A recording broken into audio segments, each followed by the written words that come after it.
but I think the development of full artificial intelligence could spell the end of the human race. It's a flying object, and we don't know what it is. I would hope somebody is checking it out. With a rocket or whatever, but incredibly fast, opposite direction. It was too fast to be an airplane. I'm glad the Pentagon is looking at this, because if it poses a threat, I want them on top of it. Well, the craft generates its own gravitational field. You said there's lights in the sky? The internet has become the command center for criminals and terrorists.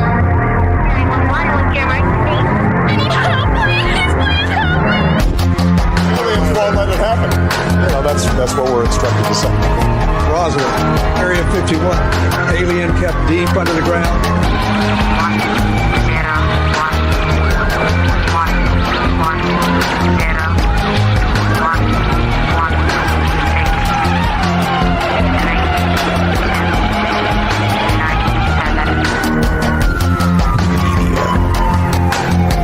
Doesn't have your best interest in mind. The government is self-serving. You're here for a reason. You're listening to Troubled Minds Radio.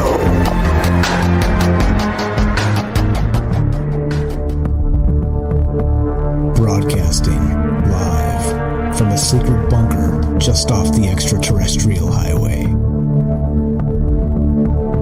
Somewhere in the desert sands outside of Las Vegas.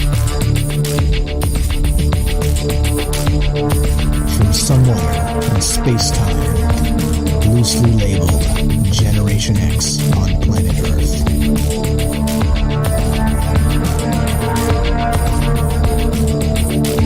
And asking questions of you in earnest into the digital darkness.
I'm muted. Thanks, guys. It helps if I'm not muted. I appreciate that in the chat. What's up? Let's actually start over because I didn't hit the unmute button because I'm a knucklehead. Welcome to Troubled Minds. I'm your host, Michael Strange. Muted Michael Strange, as it were. This show is about all the things we're not allowed to talk about, which, of course, those things are aliens, conspiracy, the paranormal. Those things are also the government, academia, the 24-hour news cycle, and, of course, the propaganda and the fact that it just seems like we live in the upside down. And as a result of that, we've been doing this show a little over 3 years now. And like I always say, I'm very proud of that because I just try and wear the same color socks for 3 years in a row. And it's very difficult. It's just being consistent with anything is very difficult. And there are conversations that need to happen. It kind of started this as it was, as it were, as it went, and it started as a conversation about strange things, paranormal things, about things that are really all over the place and all over the map.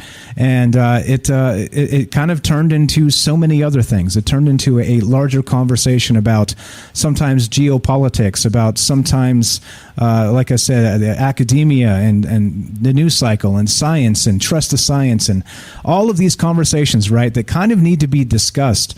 And the technocrats don't let them actually have a platform anywhere. It's unfortunate that probably in the last 4 or 5 years, more censorship has happened in the United States than I've seen in my entire life.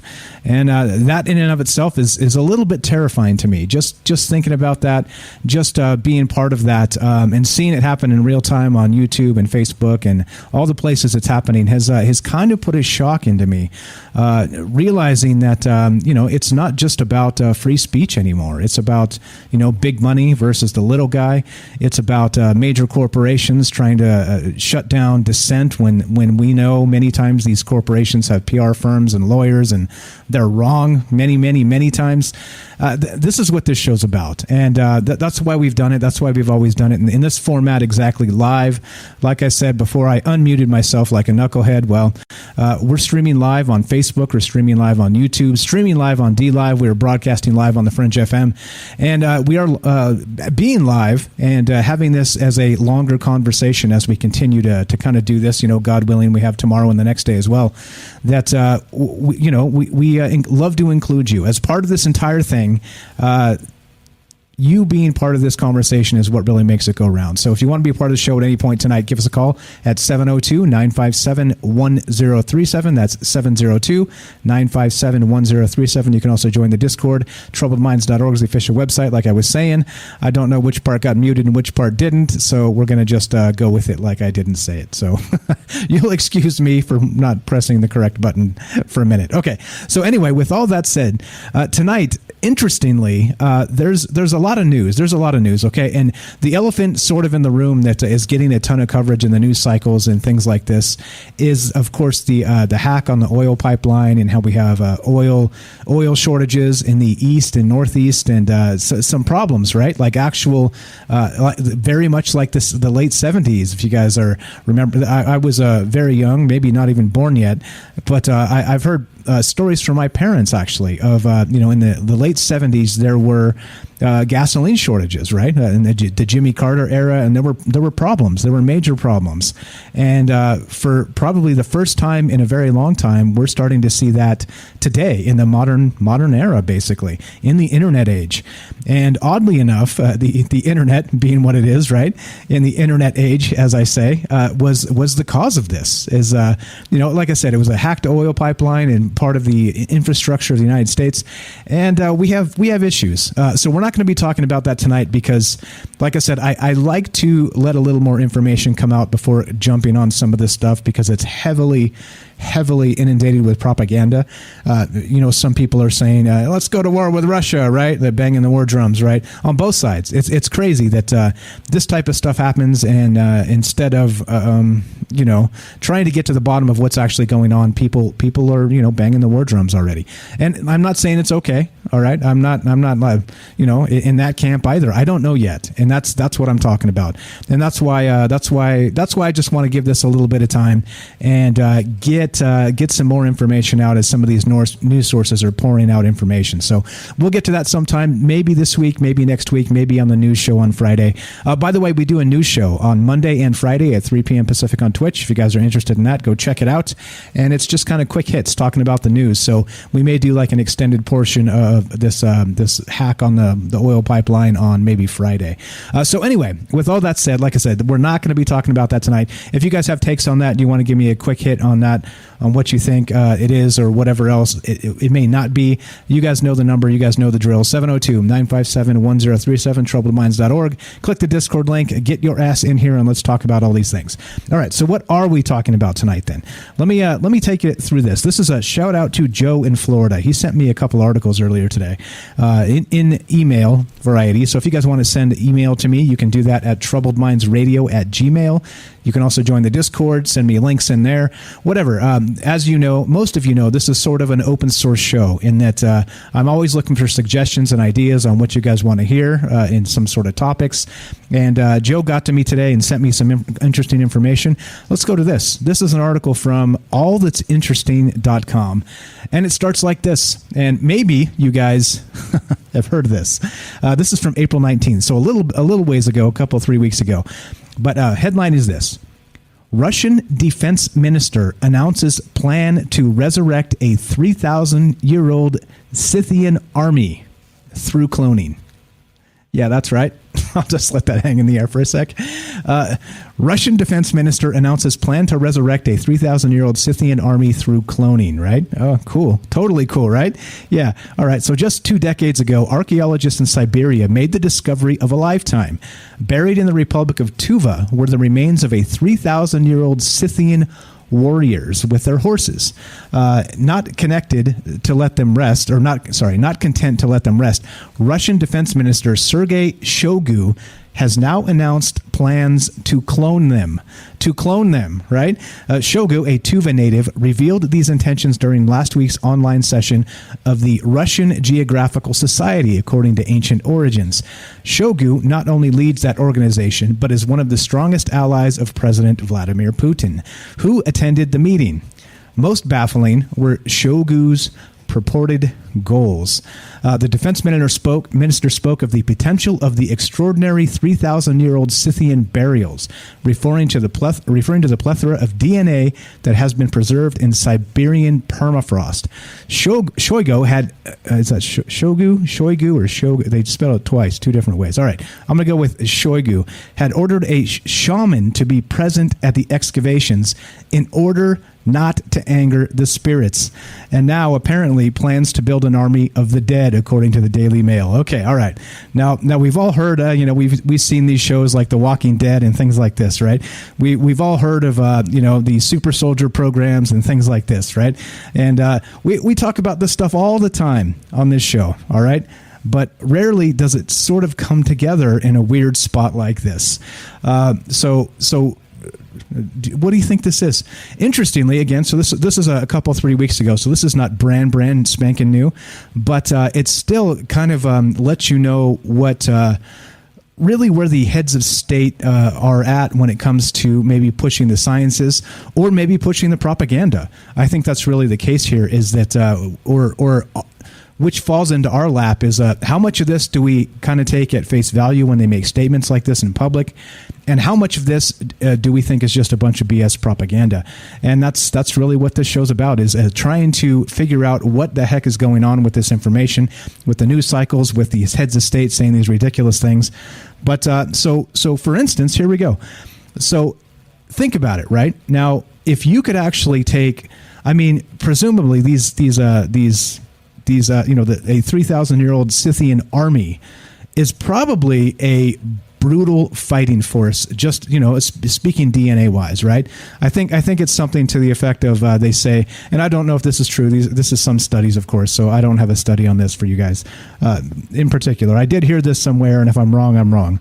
But I did hear that about 96% of people don't have the propensity to just kill, right? But, it's like 4% kind of have like that psychopathic, sociopathic lack of remorse for murdering people or whatnot. So, I don't know. I'm going to just call it fine. That sounds good to me, since we don't have, people murdering each other wholesale on the streets everywhere in the world. So I'm going to call it that and go with that. But point being, if you could take like an ancient army like this that probably came from a ridiculously brutal time, all right, 3,000 years ago, where they, used to get together and swing axes in each other's faces, and things like this, fight on horseback, and all of the most brutal stuff we've ever heard of in human history, and kind of maybe reinvent those individuals. I think maybe you're probably going to get a high percentage of, I don't know, let's call it I don't know, like a fighting stock, just meaning that maybe you're going to get like your fair share of like burly sociopaths, you know what I'm saying? Like burly murderers. And so, of course, if you're able to do this and turn this into some sort of modern army through cloning, I mean, what kind of weird stuff is this, right? Like, how weird does this get? Not only is it weird in that sense, like this parallels some of the things like modern pop culture, right? I mean, you look at this, and what did they do with Star Wars, right? We talked about Star Wars last week or the week before for the the May the 4th. We actually did May the 5th, Revenge of the 5th. Shout out to Night Stalker on that one. Thank you for saving us a day late with Revenge of the 5th, the title there. But in Star Wars, they had these cloners that were doing the exact same thing. And what did they do? They took a military man in the actual Star Wars case, which was Jango Fett, right? Who was a bounty hunter, a trained killer, basically. And so they cloned him into a clone army in Star Wars, all right? But now, oddly enough, we have this happening where this individual in Russia, again, his name is the Russian Defense Minister, Sergei Shoigu, and he wants to clone this army from 3,000-year-old Scythian burials that they found. So he spoke of the potential of extraordinary 3,000-year-old Scythian burials, referring to the plethora of DNA that has been preserved in Siberian permafrost, right? And he says this, quote, "Of course, we would like very much to find the organic matter, and I believe you understand what would follow that," he said. "It would be possible to make something of it. If not Dolly the sheep, in general, it will be very interesting." Yeah, interesting indeed. Everybody remembers Dolly the sheep as the first famously cloned animal. Actually, let me. I think I got a thing on Dolly the sheep here. Yes, I sure do. Let's look at Dolly the sheep for a sec and see what his implication was. He didn't specifically say it, did he? But he definitely hinted, "Hey, by the way, interesting things may follow." And he mentioned Dolly the sheep. Now, Dolly, of course, was the female Finn Dorset sheep that lived from 96 to 2003, the first clone of an adult mammal, produced by British development biologist Ian Wilmot and colleagues of the Roslin Institute near Edinburgh, Scotland. The announcement in February 97 of Dolly's birth marked a milestone in science, dispelling decades of presumption that adult mammals could not be cloned, and igniting a debate concerning the many possible uses and misuses of mammalian cloning technology. Oh boy. Oh boy. Yeah. That's what we're talking about tonight. And what the hell is this, right? So think of it in terms of not just cloning, right? Like I brought up the term super soldier, but imagine that we have not only that, we've got like a batch of murderers, a batch of soldiers, a batch of cold-blooded axemen from 3,000 years ago in an army who are buried with their horses, by the way. So, of course, if you can actually clone these individuals and bring them back to be a fighting force of today, then of course you could bring back their horses, couldn't you? Oddly enough, which is strange to me. But okay, the weird part here is that as not only is this so this actual Siberia, right, is out there sort of actually no, that's not correct. Never mind. Okay, so anyway, let's read just a little bit more of this article, and this is the premise tonight. Like, what in the world is going on with this? So we're going to talk about this tonight. A Russian defense minister announces plans to resurrect a 3,000-year-old Scythian army through cloning, right? We're going to talk about super soldiers a little bit, because of course, if you bring these guys back, and you're going to do it, right, as killers, as a modern-day army, of course you're not going to just leave it at that, are you? You're going to do some CRISPR action. You're going to put some Neuralinks in these bad boys. You're going to maybe give them, like, titanium exoskeletons like the Wolverine and things like this, right? You're going to do all kinds of really, really, like, insidious stuff. And so it begs the question, is this a real thing? And is this sort of resurrection through cloning even possible? And if so, if we're talking about the Secretary of Defense of Russia discussing this, then is it just kind of throwing it out there to kind of make people like me freak out and go, WTF is all this? Or is this something else entirely, like they're really planning this and they're really trying to get into the DNA of this 3,000-year-old Scythian army? So I don't know. Again, right, it's up to us to try and figure these things out, because it doesn't seem to me like anybody else out there is trying to figure these things out, right? They just kind of go with the flow, given what they're told with the mainstream media, and that's that. And that's why I don't like to kind of parrot a lot of those talking points from the mainstream, because, as you know, a lot of it is just garbage. A lot of it's hyped up BS. A lot of it is just phony, just straight up phony. But this, on the other hand, it may be phony, all right, and that's cool. I'm okay with it. If this is phony, I'm okay with the Russian defense minister trying to resurrect a 3,000-year-old Scythian army through cloning. I'm okay with that if it's fake, all right? If this is an article that's phony, Fine. You fooled me, right? What did George W. Bush say? You fool me once, shame on me. You fool me twice, never fool me again, right? That's what he said, I believe. And he totally botched it, and it's hilarious. But anyway, I digress. Point being, if this is fake, fine, I'm okay with that. But if this is not fake, and this is actually something that's been happening or can happen, I think we have a big problem here, don't you? I think there's a very, very large problem with this because we've talked about China kind of putting together those human-animal hybrids just recently. Alex Jones with his tirade of human-pig chimeras coming out of China, right? We've talked about recently how they actually have combined monkey and human DNA in embryos that lived for a certain period of days before they terminated them because they didn't expect them to actually live through to birth.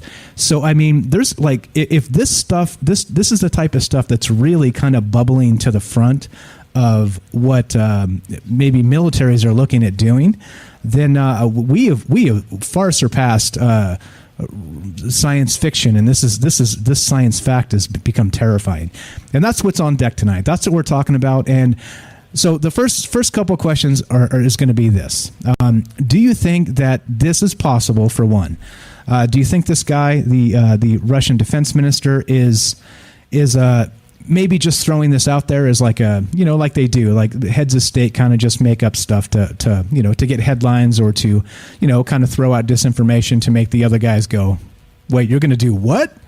They kind of do a lot of that stuff. So like I said, I'm open to this being phony, being just propaganda or whatever it happens to be. So one, do you think it's possible? Two, if this is possible, what kind of stuff is this? And should we be worried about the future of warfare, basically? I mean, interesting that, I'm kind of dodging the cyber attack, which they're calling Russian at this point, and we're kind of going to something else. But oddly enough, that's Russian as well.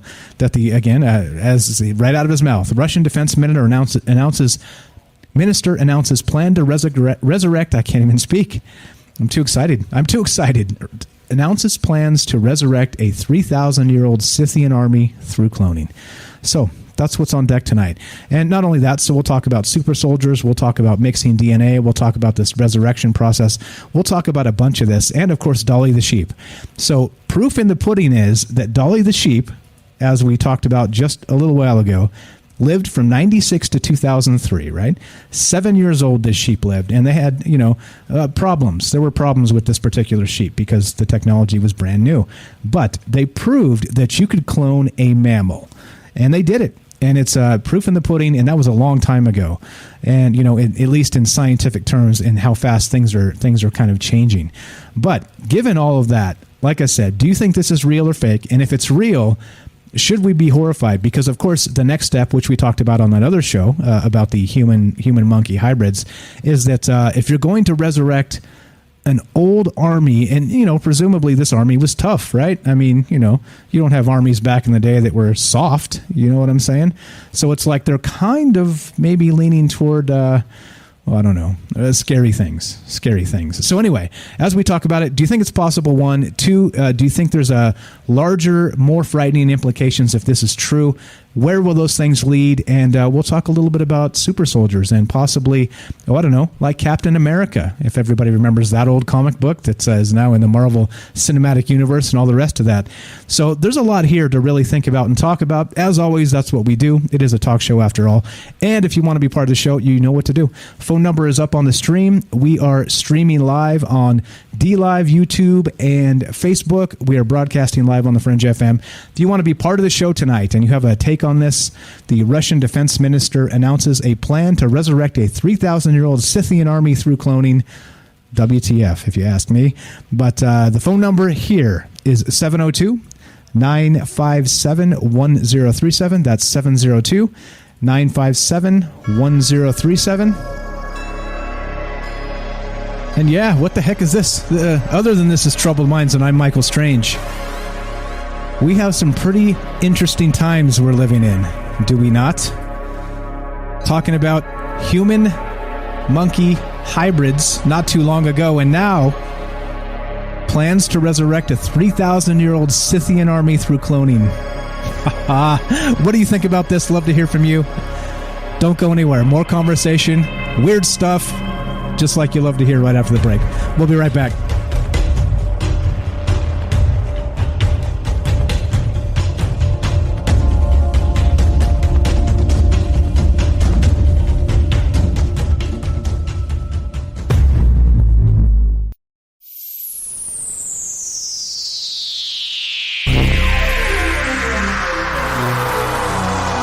Welcome back to Troubled Minds.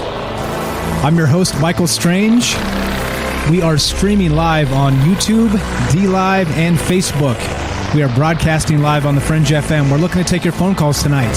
702-957-1037. That's 702-957-1037. You can join the Discord at troubledminds.org. And the topic tonight, yeah, this one's a doozy. Let's hope this is propaganda. The topic tonight is this. The Russian defense minister announces a plan to resurrect a 3,000-year-old Scythian army through cloning. Right? Well, like I said, we're going to talk about some super soldier type stuff tonight. We've talked about human pig chimeras in the past and some of these things. And now we're actually talking about bringing back, through cloning, a resurrection process of 3,000-year-old Scythian warriors that were buried in the permafrost, presumably able to get great DNA sources from these things. So this is from the Russian defense minister, all right? So again, is this propaganda? Do you think this is real or somewhere in between? I think that's really what we're talking about tonight. And let's go to this phone call, and we'll keep on rolling. What's up? You're on Troubled Minds, Mr. Mission Control from YouTube. Welcome to the show. What's on your mind? Hey, I was just going to mention that it was Friedrich Nietzsche that came up with the idea of the Übermensch, the Uberman, you know, the super soldier-like man that would take over society in the future that we are going into right now. So that he saw, you know. Which is again kind of that that horrifying Nazi stuff that they were doing, right? Like the same sort of thing, just kind of raising its ugly head and coming back into the future here, back to the future as they call it. Back to the future, exactly what's happening right now. Yeah, and we're seeing it play out in the Middle East, you know, and right now with all the rockets and stuff going on, and I don't know, it doesn't matter what side you're on in that conflict. It's all wrong. It's all wrong. You know, to believe that that one section of people is chosen by God and then the other section isn't. You know, and that's what the Übermensch is all about. This being that's chosen by the divine and been created to be a superhuman. And these Scythians they lived up in the mountains of Siberia, I think. And anyway, I have some distant branch of my relatives that are from that Scythian area that they found these bodies in and stuff. But I don't know if I might be distantly related. But anyway, maybe that's why I could talk to dragons on the astral when I was studying occultist when I was a young guy. I don't know. But anyway, that's beside the point. These Übermensch are meant to fail in one way or the other that a regular man can handle a lot of stuff. But these Übermensch men were made for warfare and hard labor. Everything else they didn't know how to do. You know? So it brings you the question, if you do genetically modify these guys, they're going to have recessive genes that close themselves off to what you intended. So they're going to be lacking a lot of things, or some of the things you intended for them to do are going to get repressed for something else, a natural immunity or something like that's going to take its place for strength or something. So you wind up with Übermensch that aren't strong or something like if we genetically modify them. Just like, you know what has been happening since the end of 2019 to now with the whole manipulation of the codes of our bodies stuff. It's questionable. It is highly questionable because we don't know the outcomes of this stuff yet. We've only been available to genetics for, 40, 50 years, maybe 100 years? Yeah, tops. The Egyptians knew how to modify, learned it from the Anunnaki, and, or at least knew about genetic manipulation from the time of the Anunnaki. Anyway, I don't want to tie up your phone lines too much. So that's about all I have to say. Okay, so let me ask you a question real quick before you go. So do you think this is possible? Or do you think this is some sort of propaganda they're just kind of throwing out there to kind of rile up the world? No, with our genetic technology that I know about now, if anybody wants to do good, hard academic research from company stuff and academics from colleges, go to RefSeek search engines. It's a main search engine. RefSeek, RefSeek, RefSeek.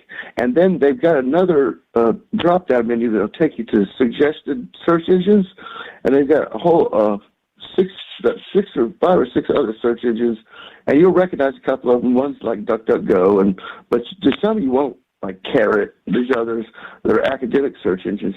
But you can search its main search engine for anything you want.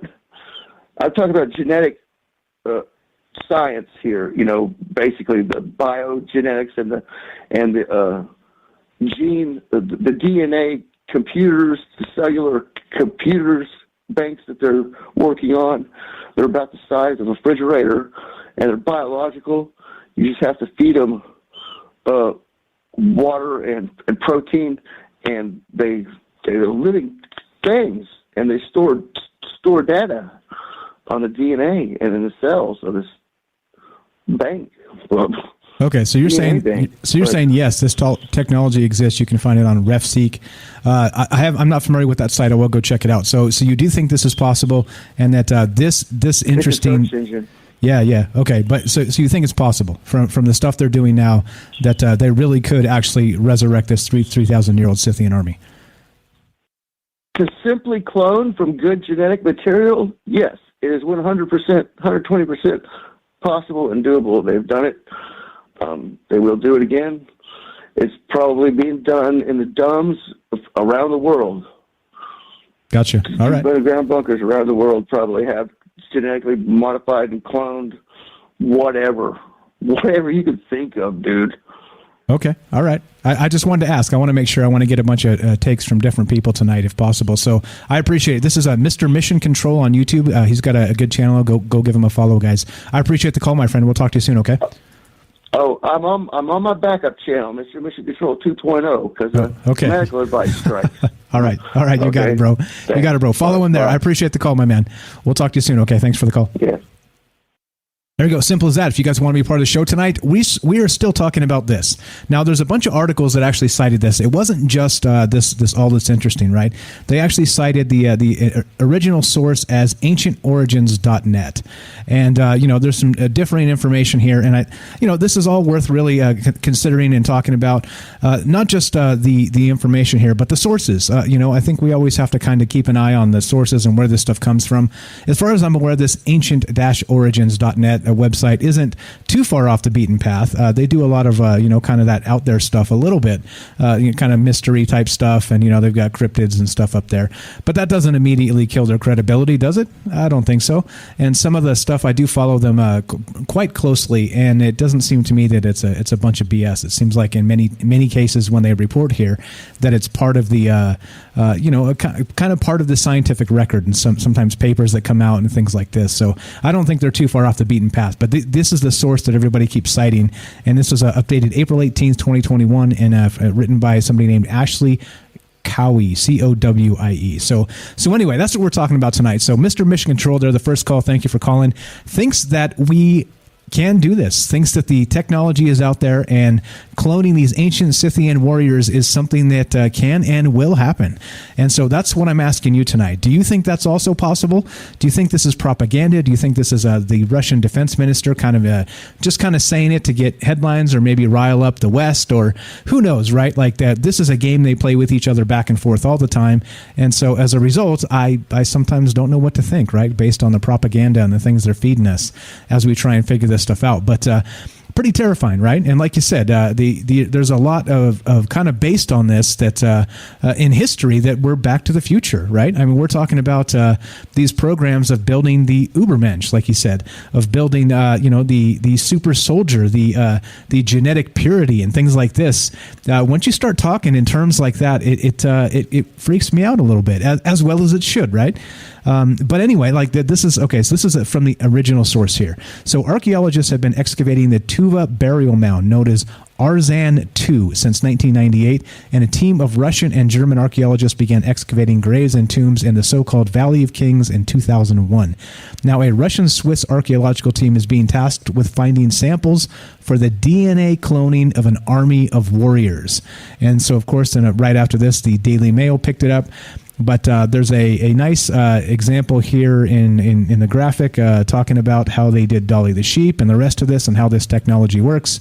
Fantastic stuff. I will link the article. As always, you guys can follow up on my sources. And if you think they're BS, so be it. It is what it is, right?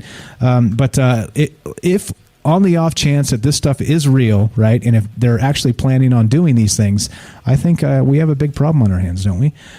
Definitely. So we have one more call. Let's go to, again, we're taking your phone calls tonight. We are discussing this. Russia and the defense minister dropped the bombshell that they're trying to clone this ancient Scythian army from 3,000 years ago. And we're taking your phone calls. If you want to be part of the show tonight, 702-957-1037. That's 702-957-1037. Let's go to Rohan in the United Kingdom. What's up, my friend? You're on Troubled Minds. How are you? Hey, buddy. How are you? Okay, I'm good. Doing very well. What do you think about this stuff, man? Okay, so I thought I wanted to follow in after the last call-up. And just off the top of my head, because I hadn't heard this story, so I just logged in and saw your show. But just listening to it for the last 45 minutes, I think it's probably all the above, right? Because I think on the one hand, this stuff, of course, is totally possible. Of course, you can clone things. Genetic manipulation, the first ever DNA symbol, the first ever medical symbol, is from Sumeria, and that's a blatant DNA symbol, like the Descartes, the snakes of the pole. So genetic manipulation's happened. It's all for a history. Yeah. So, yeah, of course it can be done. Yeah, you can splice trees together. That's the basics of it. All right, so it can be done on the one hand, but on the other hand, there are psychopaths out there. There are nutcases out there. There's tons of them. There's tons of them getting together, dictating the direction of the species. So they're going to try and do it. So if it can be done, and they're going to try and do it, they will try and do it. Do you know what I'm saying? And this is why it's the same with everything else. This is why it's our responsibility as regular folk to call this stuff out and talk about it. You know what I'm saying? And it takes me back to David Icke. Because in the 80s, David Icke, when he had his revelation and became the David Icke of today, he went off to Africa and found out about reptilians from the spiritual leader of Zulu Nation. And he had paintings of them. He told them the whole African shamanistic story. And he was saying that's exactly what happened before. They had these slave people to do whatever, but they were seemed a bit too prestigious beings, so they tried to slave up humans, but they had to make them so simple, but then they had to be smart enough to operate machinery. Do you know what I mean? And the story goes that even they screwed up. Supposed to be genetic manipulation masters, and even they screwed up, made us too smart. And if you look at the CRISPR genes and stuff, man, even their artificial intelligence is as good as it's supposed to be. They can't predict it. They make one change, 2,000 errors occur. Do you know what I'm saying? So as much as I think they want us to believe that, they can do all this amazing cloning, yeah, I'm sure they can clone things, but how long do they last? Like I say, how functional are they? I mean, Dolly the sheep died a horrible death. I know it's a while ago, but I don't think that these people are as far ahead with this stuff as they make out. I think they're finding hacks, literally finding hacks. I read one article a few weeks ago that they'd figured out a way to, they don't know how certain cells work, they'd figured out a way to make them work for them. To clone them and make them do this and that and manipulate them, but you don't know how they function. Do you know what I mean? So they're hacking their way in, they're Jimmy rigging it. You know what I'm saying? Yeah. So I don't want to have my conclusion is, it's possible, and there's not cases out there that have been brought up to think they're superior, and they've bought into it, and they've probably had limited gene pools for years and years of inbreeding within the same families. These are absolute psychopaths that will try it. So we've got to stay on top of these conversations just in case it starts to happen. I agree, and that's why we do it, because nobody else talks about this type of stuff. So I agree with you. The technology is possible. To what degree, I don't know. I don't know, because like as you pointed out, Dolly the sheep had major problems because of the cloning process, and in this case, if we have something similar, we have the DNA from these ancient warriors. Sure, they may be fierce, they may be all these things, but funny you said limited gene pools and things like this. Back in those times, they had problems with this. They had inbreeding in certain cultures and certain areas of the world, and they had short lifespans and all these things, right? They had terrible diets. I mean, there's like probably a lot you probably don't want if you're trying to clone these things. But of course, you would throw out half of that because we're going to give them a modern diet. We're going to, we're probably going to be injecting them with steroids, like I said, putting the Neuralink in, teaching them hand-to-hand combat. This is like the modern day Sparta with clones. A little bit scary, man. Yeah. But yeah. I mean, so definitely possible. And you think they're psychotic enough, psychopaths, to actually try and do this? You think this is something that they said it and now they're going to try and do it? Yeah, but on the other hand, they're that manipulative and they're that short-sighted that they will also just say it when they totally can't do it. Do you know what I'm saying? They will also just say it, thinking that deluded visions of grandeur. Yeah, we're going to do this, and then we're going to tell people, and then they'll stay in line and they'll take the vaccine. You know what I mean? I think it's also a great propaganda story as well. You know what I mean? It doesn't have to one or the other, does it? It can be like a pun. It can be A, B, C, and D.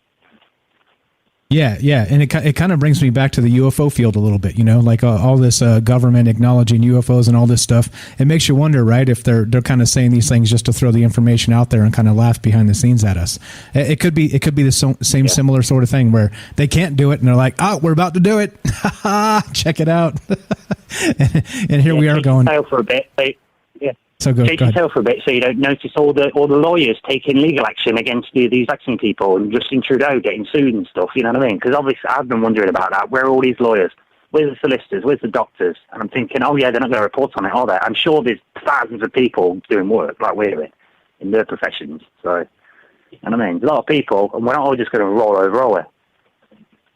Yeah, exactly. I agree with you. There's a ton of people that could stand up to this, but the worst part is when they do it in places like China or Russia or things like this, at different places in the world where human rights really don't take a front seat. You can't really do anything about it. It's hard to stand up to that. I mean, you look at Putin kind of running amok, doing his thing with that. Like we talked about this. If they're attributing this to him, the pipeline thing, that the solar winds hack, which is the entire part of a whole year and a half type of thing. I mean, we're talking about some serious stuff going on in Russia. And if there's kind of like you just throw ethics out the window and say, screw it, we're doing it.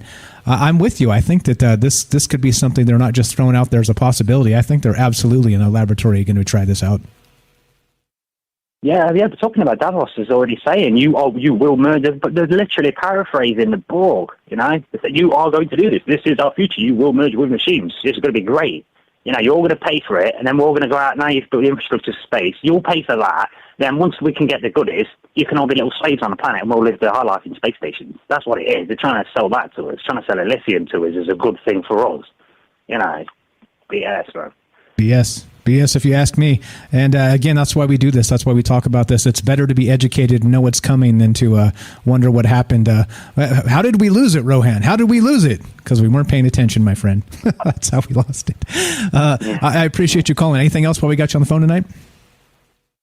No, I'm good, man. I literally just woke up, so would you theme tune come on? Because I would have still been asleep. It's a nice one.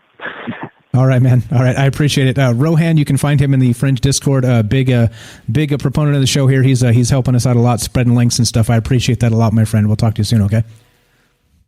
Yeah, no worries. You take it easy, man. Cheers. Thanks a lot. You too. There you go. Smart people. Look at that. A couple really smart calls discussing this. And is it real? So we have a couple folks that kind of agree, and I kind of agree that this technology is out there. It's available. It's if they can do Dolly the sheep, they can do people. And if it's we've been talking about recently China and the human pig chimeras from Alex Jones. To kind of say that tongue in cheek, making fun of him a little bit because his delivery, his bluster, his waving his arms, and that whole bit.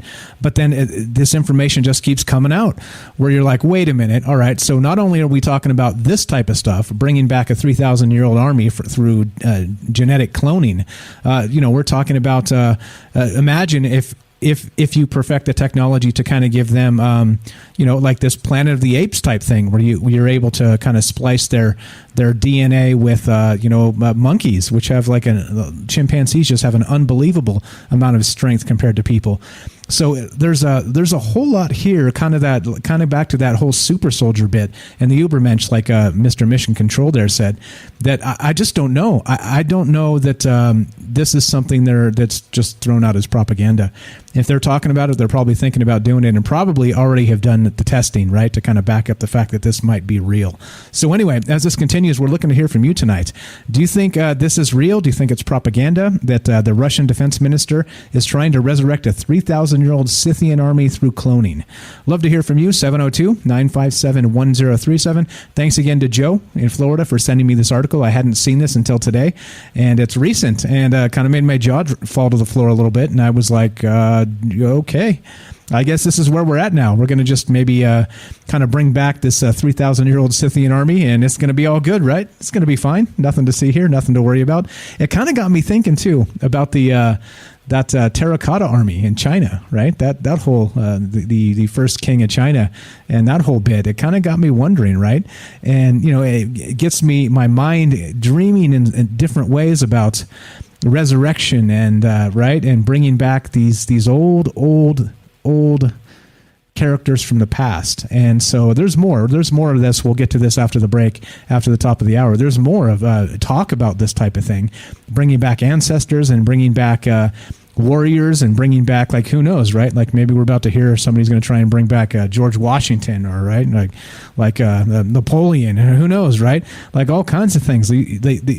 I don't know. Like, it's weird that we have some sort of that the belief is out there, in my opinion, that the power of these people was in their stock, was in their genetics, was in their DNA.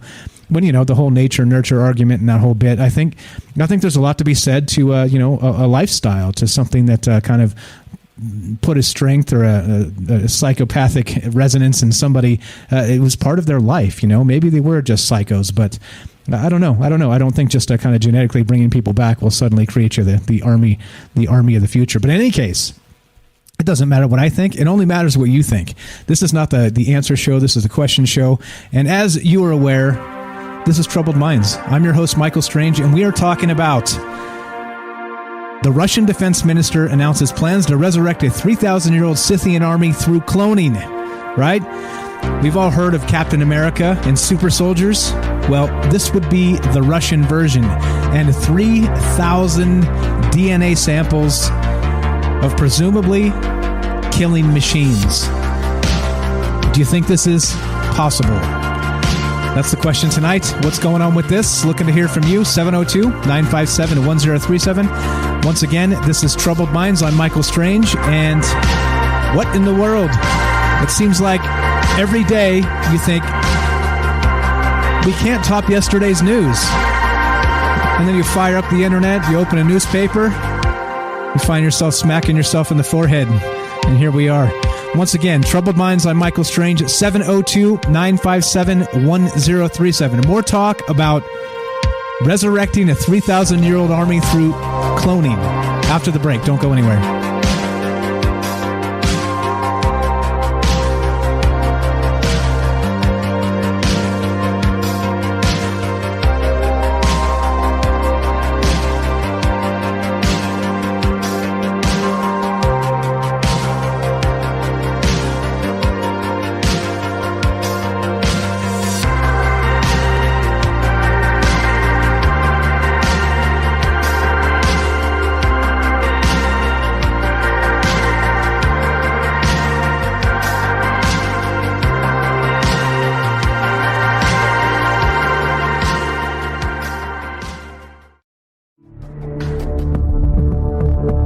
Broadcasting live from a secret bunker just off the extraterrestrial highway. Somewhere in the desert sands outside of Las Vegas. From somewhere in space-time, loosely labeled Generation X on planet Earth.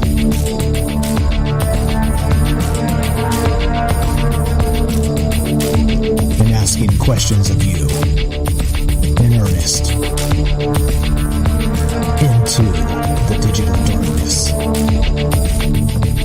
Good evening and welcome to Troubled Minds Radio. I'm your host, Michael Strange. And hello to all of you who might also have troubled minds.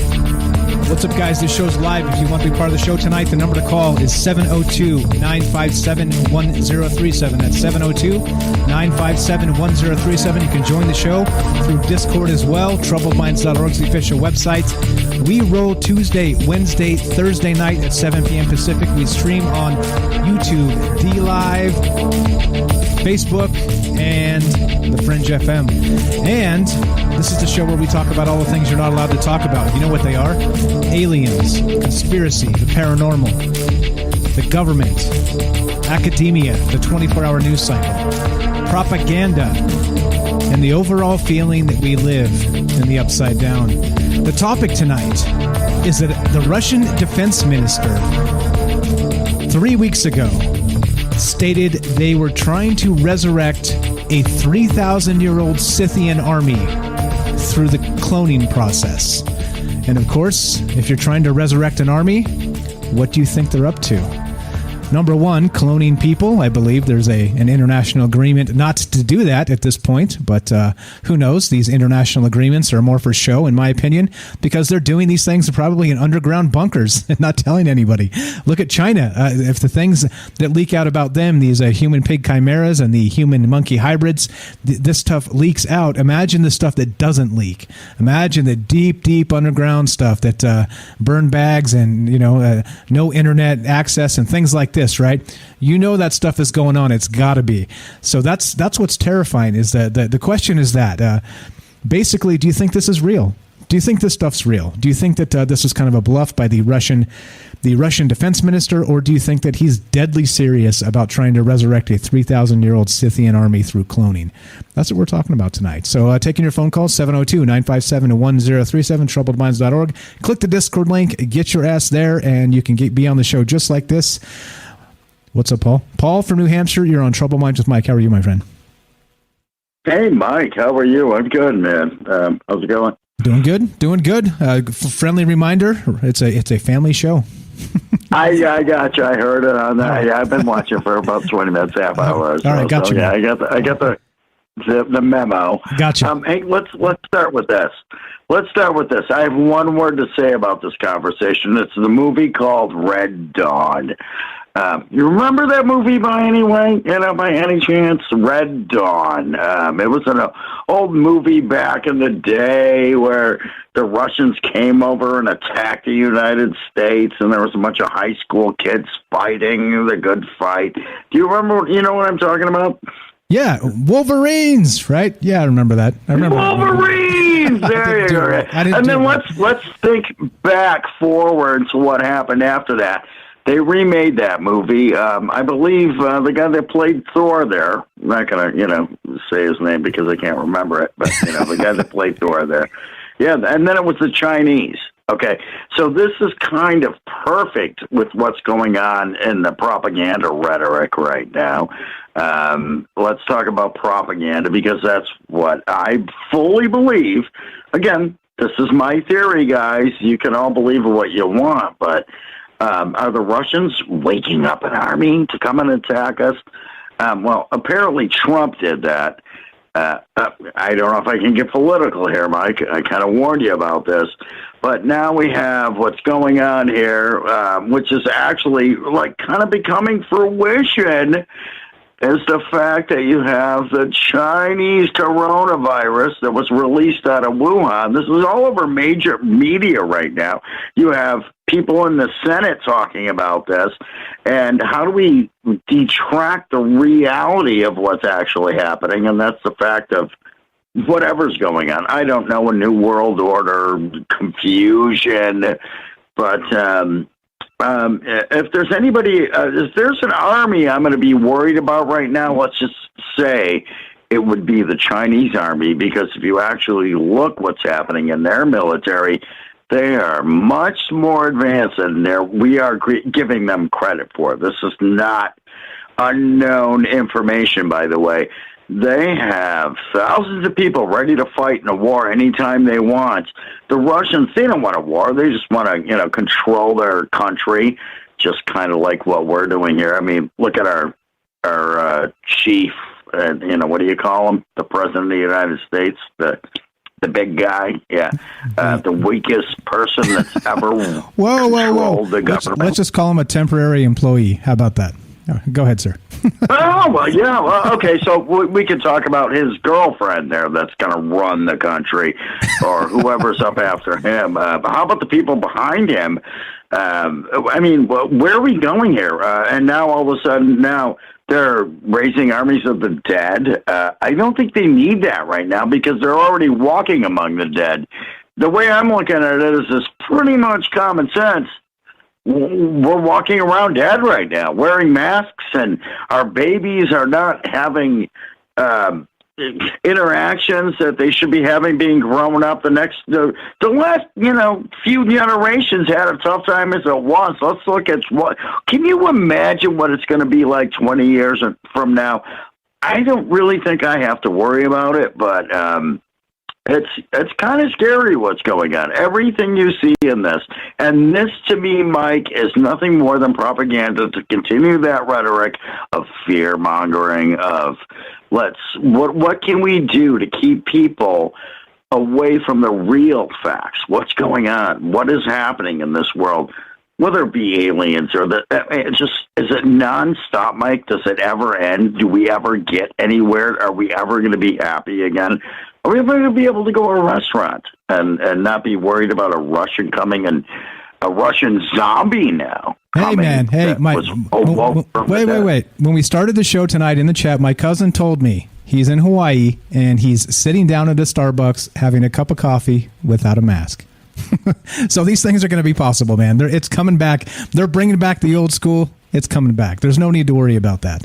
But I think you are right, though. I think you are right in some sense here with the propaganda is kind of out of control, and that's why I kind of framed the question that way. Is if you think this is possible. So first, actually, let me ask you: do you think this technology is possible to resurrect a 3,000-year-old army? Do you think that stuff? Do you think we have the ability? No, to do absolutely not. No, Mike, come on, let's get serious. Resurrect a 3,000-year-old army. Now, on the flip side of that is DNA manipulation, and again, this is going into the political thing of this with the coronavirus. The fact that this was man-made, the fact that now the vaccines are DNA modified. Is it possible we're going to raise the dead and raise the 3,000? No, absolutely not. But this is why we're talking propaganda here. This is why they're bringing these things up, is to get people into the mindset. Well, maybe this is possible, and then when your little kid becomes famous from being a really good, cello player, or having, really good DNA compared to the other kid you had that had 3 eyes. Whoa! And again, theory. Whoa! You see what you're saying here? You're going off of the other end of this slope here. No, I mean. All right, I'll let you finish. You're getting into uncomfortable territory, but to let you know. Go ahead, sir. Continue. Yeah, that's why I don't know where you want to go with this, because it goes so many different ways, Mike. No, impossible. We're not raising dead armies. I mean, we're not watching the movie. I think you brought it up, The Mummy. We're not terracotta soldiers. This and that. Pretty neat stuff, by the way, when you look back into history and you look at these things. But do I believe that the Russians have some kind of advanced technology that is going to make them better as an army than us? I think I brought that to our attention here with the fact that the Chinese have already done that. They have these great armies right now. They have thousands of people. How that happened, who knows? Is that control? Is that a new world order? Are these things happening because people are easily controlled, or is it genetic manipulation? And I would like to say that I don't know. And, it's something that we all need to think about, because it's a nonstop barrage of this information that's coming out upon us. And we have to eventually kind of do some research as our ourselves. I mean, is it ever going to end, Mike? Are we ever going to be the people that say, well, we're just the masses, man. We're just the masses. And we just see these things, and are the Russians building an army of zombies from the dead from 3,000 years ago to come attack us? Highly doubtful. Highly doubtful. All right, so and if it does happen, I guess then I'm just an idiot. Okay, so I'm with you. Now, the part about it that's a little disturbing is the fact that if it's possible to happen, that they can do it. And so it doesn't mean that you just bring back an army from the 3,000 years ago, the Scythians or whatever, but it does mean that you're able to just clone people, kind of very much like we talked about Star Wars in the beginning of this, where people you can create an army out of nothing. You don't need people breeding any longer, right? As soon as we get and this probably exists somewhere like in an underground bunker, like an artificial womb where we could just create these test tube babies, throw them in these artificial wombs, and raise them to term without people at all. Without people actually being involved in the biological process of it. I think we have a serious problem. So I'm with you. Probably not something to worry about the army from 3,000 years ago. However, if you can just make clone armies, basically, by the millions, you don't need those old guys. You don't need the old scientific stuff. So maybe it was a nod to that, in that, hey, look, we've got this technology already. Wink, wink. You know what I'm saying? And so I think you're right. I think it's sort of a clickbait, maybe propaganda nod to that. But if we're actually in that sense of technology and really in that pocket of being able to do this, there are larger problems. I mean, the Chinese army is called the 1,000,000-man army, right? I mean, it's not thousands; it's 1,000,000 people strong, is what they say. So, yeah, and if you could just crank out 1,000,000 more in a laboratory, or 10,000 laboratories, well, then we have a different problem entirely. So I'm with you. I agree. I think in some capacity, this bringing back the armies of old is a little bit silly, because why you wouldn't need to. You wouldn't need to. You just, get your best soldier now and do the same thing. So anyway, I appreciate you calling, man. Anything else while we got you on the phone tonight? No, again, I think you nailed it with what I was trying to go with there. And, and it goes back to what, we can't talk about this because of what's going on here on, national media, radio, whatever, is the fact that we are being lied to, and then people like us figure it out. And we have to tone our rhetoric down if we talk about NRA, DNA, all these things that are happening right now. With the other things that are going on. And I think this is the precursor to maybe in the future something like that happening. But right now, you're pretty sure we're not going there. They're not cloning a bunch of guys from North Korea that want to blow missiles up our butts. So, and maybe they all do. But I think also with that being said, that all of this being done, the propaganda they're shoving down, again, our butts, is kind of making you think about this and preparing you for that maybe in the future, possibly. I don't know. Maybe we won't be here, Mike. I don't know. But you said it, the 1,000,000-man army, and we're, a couple of hundred. And, maybe one day we'll be that 1,000,000-man army and everybody will wake up. But I guess right now it's pretty simple to tell people fake news and get away with it and make you afraid and, keep you in your house and wearing your masks. Yeah, exactly. There's a lot going on with that too, which we'll get to. As you know, this conversation isn't linear or one-sided. We're dynamic. We're going to follow what we need to follow. So, as you know, that conversation will develop tomorrow and the next day, and the next day, God willing. And like you said, let's try and get past the propaganda and get to the nuts and bolts. I appreciate the call, my man. Thanks. Everybody follow. This is Paul from New Hampshire UFO Hunter on YouTube. Appreciate you guys following him. And Paul, I appreciate you calling. Have a great night, okay? Okay, thanks, Mike. Appreciate it. Always a good time, man. Talk to you soon. Thanks a lot, you too. There you go. If you guys want to be on the show, we are talking about the Russian defense minister announces a plan to resurrect a 3,000-year-old Scythian army through cloning. And so we had a couple people call in, very smart calls, and they believe that the technology exists, and this is something we should worry about. Paul here just called in and kind of disagrees and says that this seems to be some sort of propaganda. And kind of like I added that maybe he's right only in the sense that if this technology exists, we don't need to worry about the resurrection of 3,000-year-old Scythian warriors, for instance, because we're going to be cloning whoever the heck we want to clone now. So I think that's the bit here. That's what we're talking about and what we're getting to. We're going to get to Rohan in just a sec. He's calling. Now, this is the thing, right? Let me point this out real fast as we're kind of recapping and catching up. Not only that, right? So we have Dolly the sheep, right? Again, the female sheep that lived from 96 to 2003 was the first clone of an adult mammal, all right? So that was the first public one, of course, because clearly it was probably happening in the dark secret laboratories of the world. But then we have this. Now there's more. Like, oddly enough, that Paul stated we don't have to worry about Kim Jong-un firing missiles up our butt, which was fantastic, by the way. This is from the technocracy.news. North Korean scientists racing to clone super soldiers and Kim Jong-un. It says Jim Jong-un, but that's really funny. But I can't tell if this is this site is parody or anyway. Dictator Kim Jong-un wants to create an army of super soldiers who will obey his every command. Genetic scientists have spent billions on a secret cloning program started by Kim's grandfather more than 30 years ago.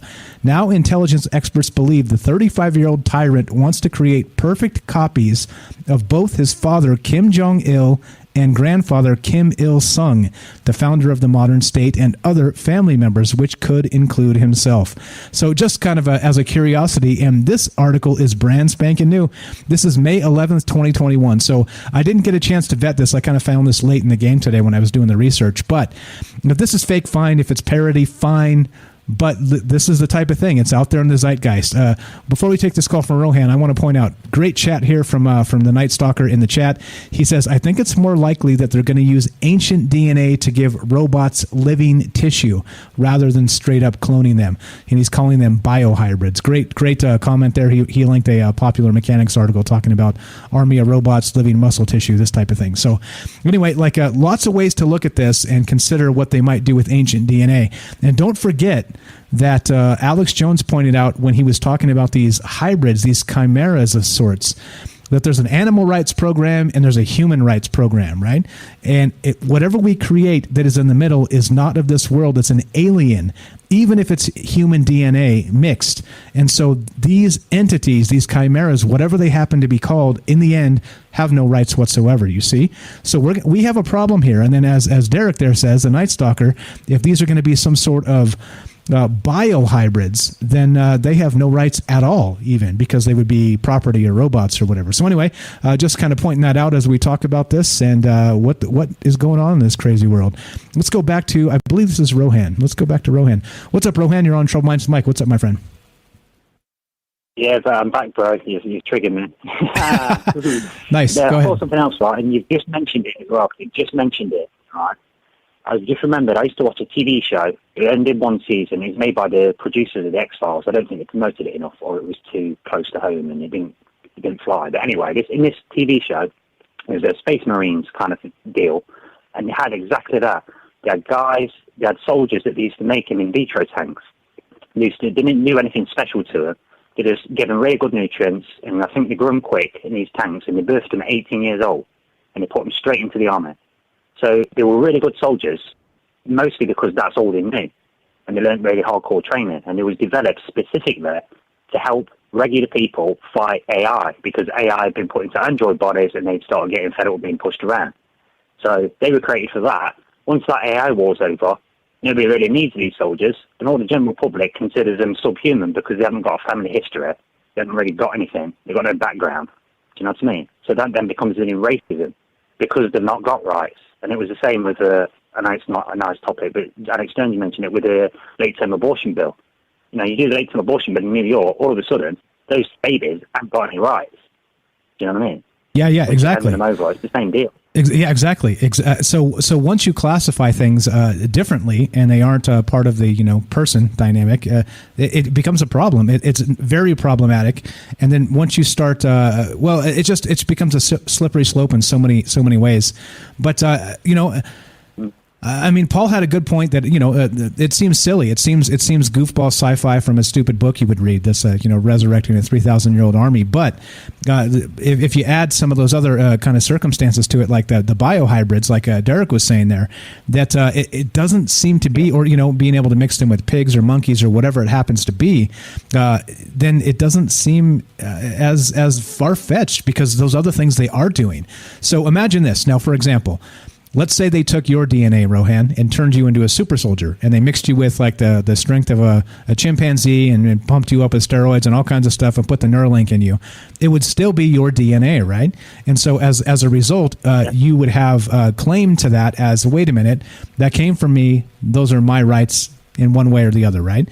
But if they took it from an ancient way back 3,000 years ago and then did it that way, there's nobody going to stand up for that person or whatever it happens to be, right? There's no claim of that DNA. That DNA is long dead. So I think that's a really good point there, is that we end up in this weird in-between phase of critters that are not really people or not really animals at all, but they are, in the end, murderous super soldiers and robots and cyborgs and everything else. So crazy stuff, man. Crazy stuff thinking about this and talking about this. We got like 1 minute left before we take the break at the bottom of the hour. Anything else while we got you on?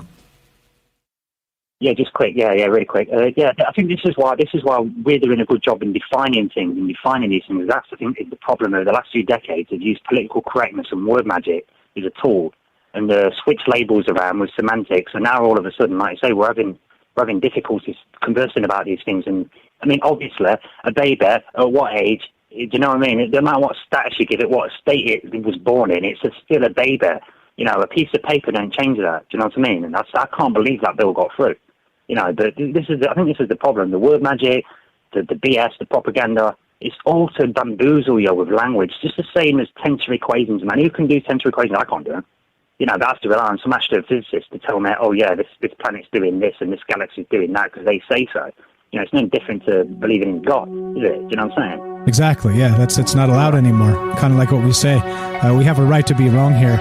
Rohan, you are the best. I appreciate you calling, my friend. Great stuff as always. Thanks again for sharing our links and being enthusiastic about the show. We'll talk to you soon, okay? All right, cheers, guys. Bye-bye.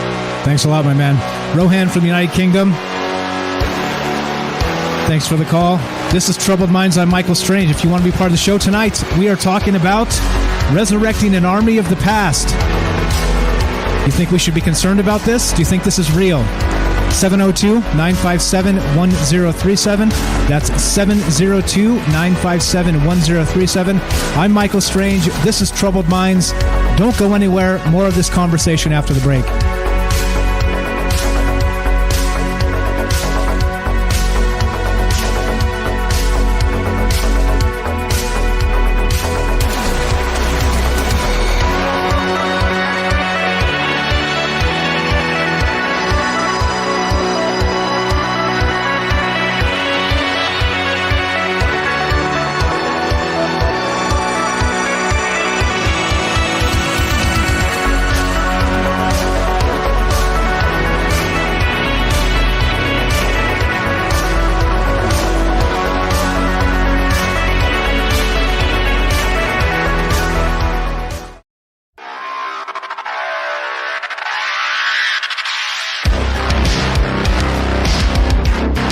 Welcome back to Troubled Minds. I'm your host, Michael Strange. We are streaming on Facebook, YouTube, and D-Live. We are broadcasting live on the Fringe FM. Tonight, we are talking about the Russian defense minister stated he's trying to resurrect a 3,000-year-old Scythian army through cloning technology. Now, the conversation so far has been, do you think this is propaganda? Do you think this technology exists? Do you think they're already doing this and this is just kind of a flirtatious bluff to the world? What's going on? Is it propaganda? Is it real? That's the question tonight. We're looking to hear from you. If you want to be part of the show, phone number is 702-957-1037. That's 702-957-1037. You can join the Discord by going to troubledminds.org, and you can also find the phone number there as well. All right, so there's more from this. Like I was kind of pointing out earlier, to recap, I know people kind of come and go as we do this radio bit here, but this is the deal, right? This in particular is where we started with this allthat'sinteresting.com. Russians, the defense minister announces this plan to resurrect this 3,000-year-old army through a cloning process, all right? Which in and of itself sounds pretty terrifying, right? Cloned zombies of sorts. And then Derek from the Fringe FM Discord, the chat there, added that I think it's more likely they're going to use ancient DNA to give robots living tissue rather than straight up cloning them. And he's calling them biohybrids. And he's got a link there from Popular Mechanics, which we'll pull up in the third hour and talk about. But I mean, that's the thing, right? So as we discuss this, it seems to make more sense that you would want to maybe use this DNA to create these hybrids of sorts, not just as people or soldiers, but more as maybe biomechanical hybrids in that sense. And as we were talking about before the break there, that maybe the human-animal movements, these alien things that are kind of created in laboratories as soldiers, super soldiers, whatever they are, would not really have rights as such.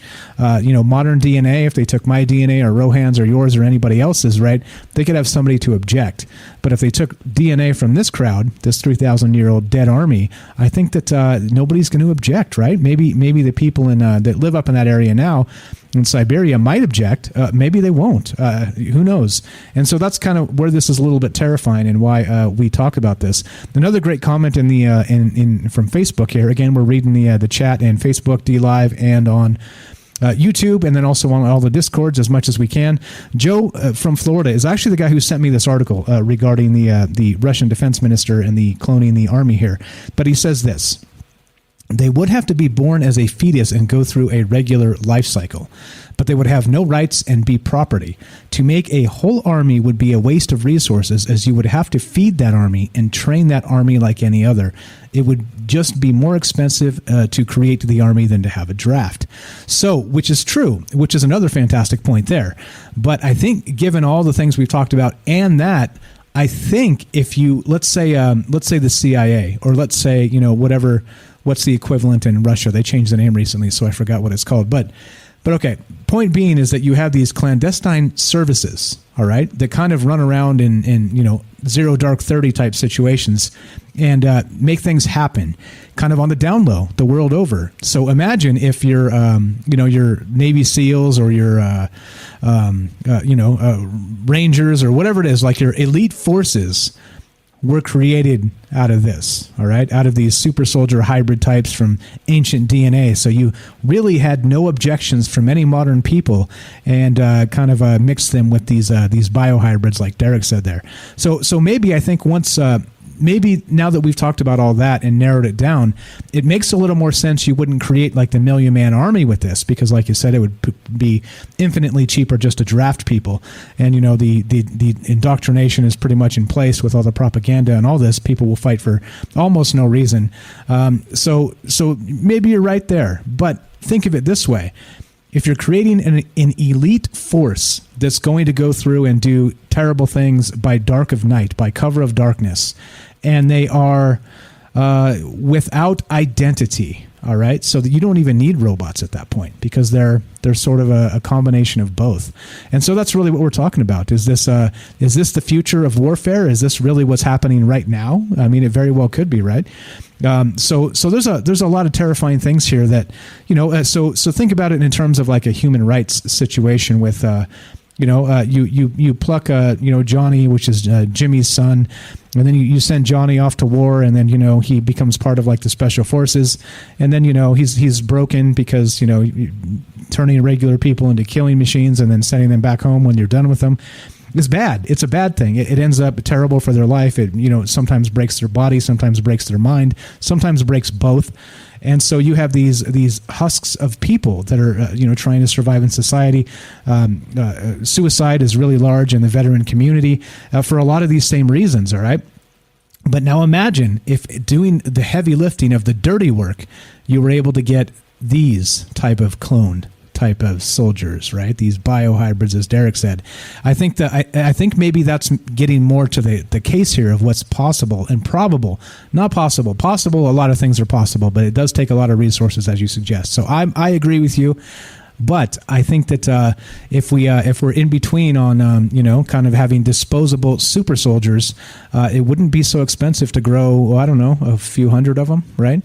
And always have like the new class coming up behind them, kind of like the immortals of the old days, right? Where they had, if you guys remember from the 300 legacy of the Leonidas and.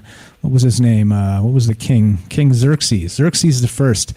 So his elite company was called the Immortals, right? And so they had masks, and so they were kind of like a special forces, but they were nameless. Okay, because when one of them died, they would replace them with somebody else. So there was always a fixed number. I think it was, I don't know, like 900 or 1,000 or something like that. But that's what they called them the Immortals, right? Because the army always looked the same. They were always wore masks, and they were kind of faceless, more like stormtroopers. And when one actually went, they'd replace them. So it seemed like they never died. They were immortal, you see? So this in the same sense there, I think that if we have like these elite soldiers kind of through these ill-gotten means, maybe that's what we're looking at here. A new version of the Immortals from the days of old, but without any trace back to their human right heritage, right? So anyway, lots to talk about here, lots to think about. And kind of as a follow-up to this, I thought this was a little surprising. And again, maybe propaganda, but this is from technocracy.news. And, I started with that other article with the cloning of the Scythian army, but then I found this. I was kind of looking for more to see if this was actually going on out there. But for some reason, they're saying that these North Korean scientists are racing to clone super soldiers and his family, right? And his family, Kim Jong-un, right? Who's currently, who knows? Like there's even rumors he's already passed away. So, but there's rumors here, according to this article. I'll drop this in all the chats, and you guys can follow up on that. But I think this is what we're looking at. Is this real? Is this stuff actually real? So here we go. This is what I started looking into this, and this pulled up as being May 10th. This article is from May 10th. North Korean scientists racing to clone super soldiers and Kim Jong-un, right? So dictator Kim Jong-un wants to create an army of super soldiers who will obey his every command.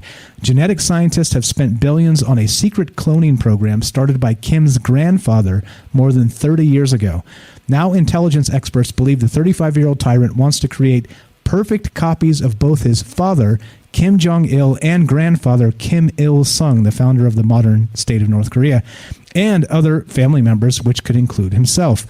MI6 believes the secretive communist state has already cloned cats, dogs, and horses, and has been experimenting on human embryos for at least 10 years.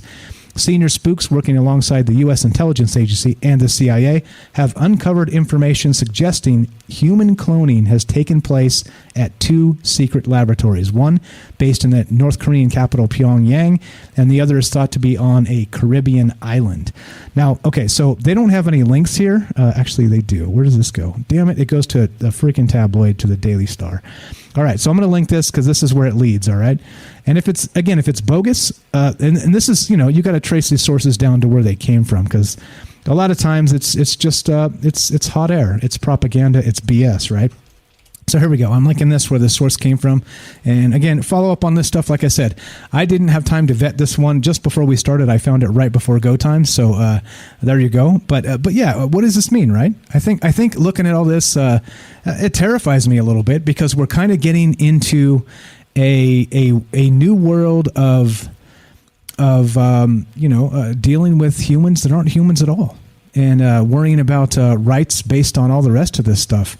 And, again, back to that Alex Jones thing, the human-animal hybrids, if they're not humans and not animals, then do they have rights at all? And, who's gonna look after them? So yeah, again, I don't know. I don't know what to think about this one in particular. This is actually dated from August 5th, 2018. This old one, North Korean scientists attempting to clone humans for Kim's super army. Seems like a bunch of propaganda BS to me. North Korea is a pretty poor country. I don't know that they're spending money on this, but who knows? Who knows?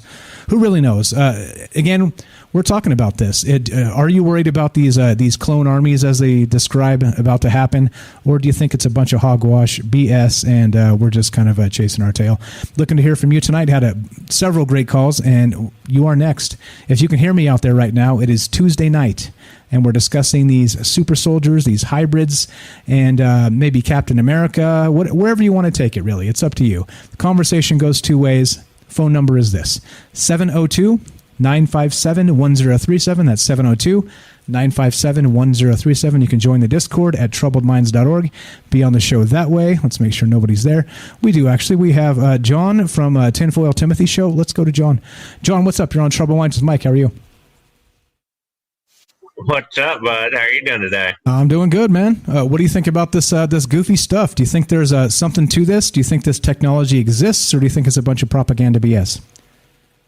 Well, I kind of hope it's real, to be honest with you, because human genetic or DNA is getting weaker as we progress. So if we kind of backtrack a little bit, it can kind of strengthen our DNA. I don't know if I would have picked out the Scythian army personally. If it was me, I would like to have a lot of really strong midgets. They're low profile. You can put an exoskeleton on them. You can save on clothing costs. I would build a midget army. And now I know North Korea and their crowning. And I say that, John, we're gonna have to work on your PR skills, buddy. But go ahead, my friend. North Korea's crowning, I think, is crazy. But then again, we know that North Korea is willing to spend money on anything militaristic, including nuclear bombs, at the expense of their population. So do I think they might be crowning an army out there? I think it's a possibility because they like uniformity. Everyone has the same haircut in North Korea. You have like a list of a couple haircuts you can get. So do I think they would try to create a ideology of super soldiers that all look the same? I think they would crown for that at the expense of their population. That's not far-fetched for me.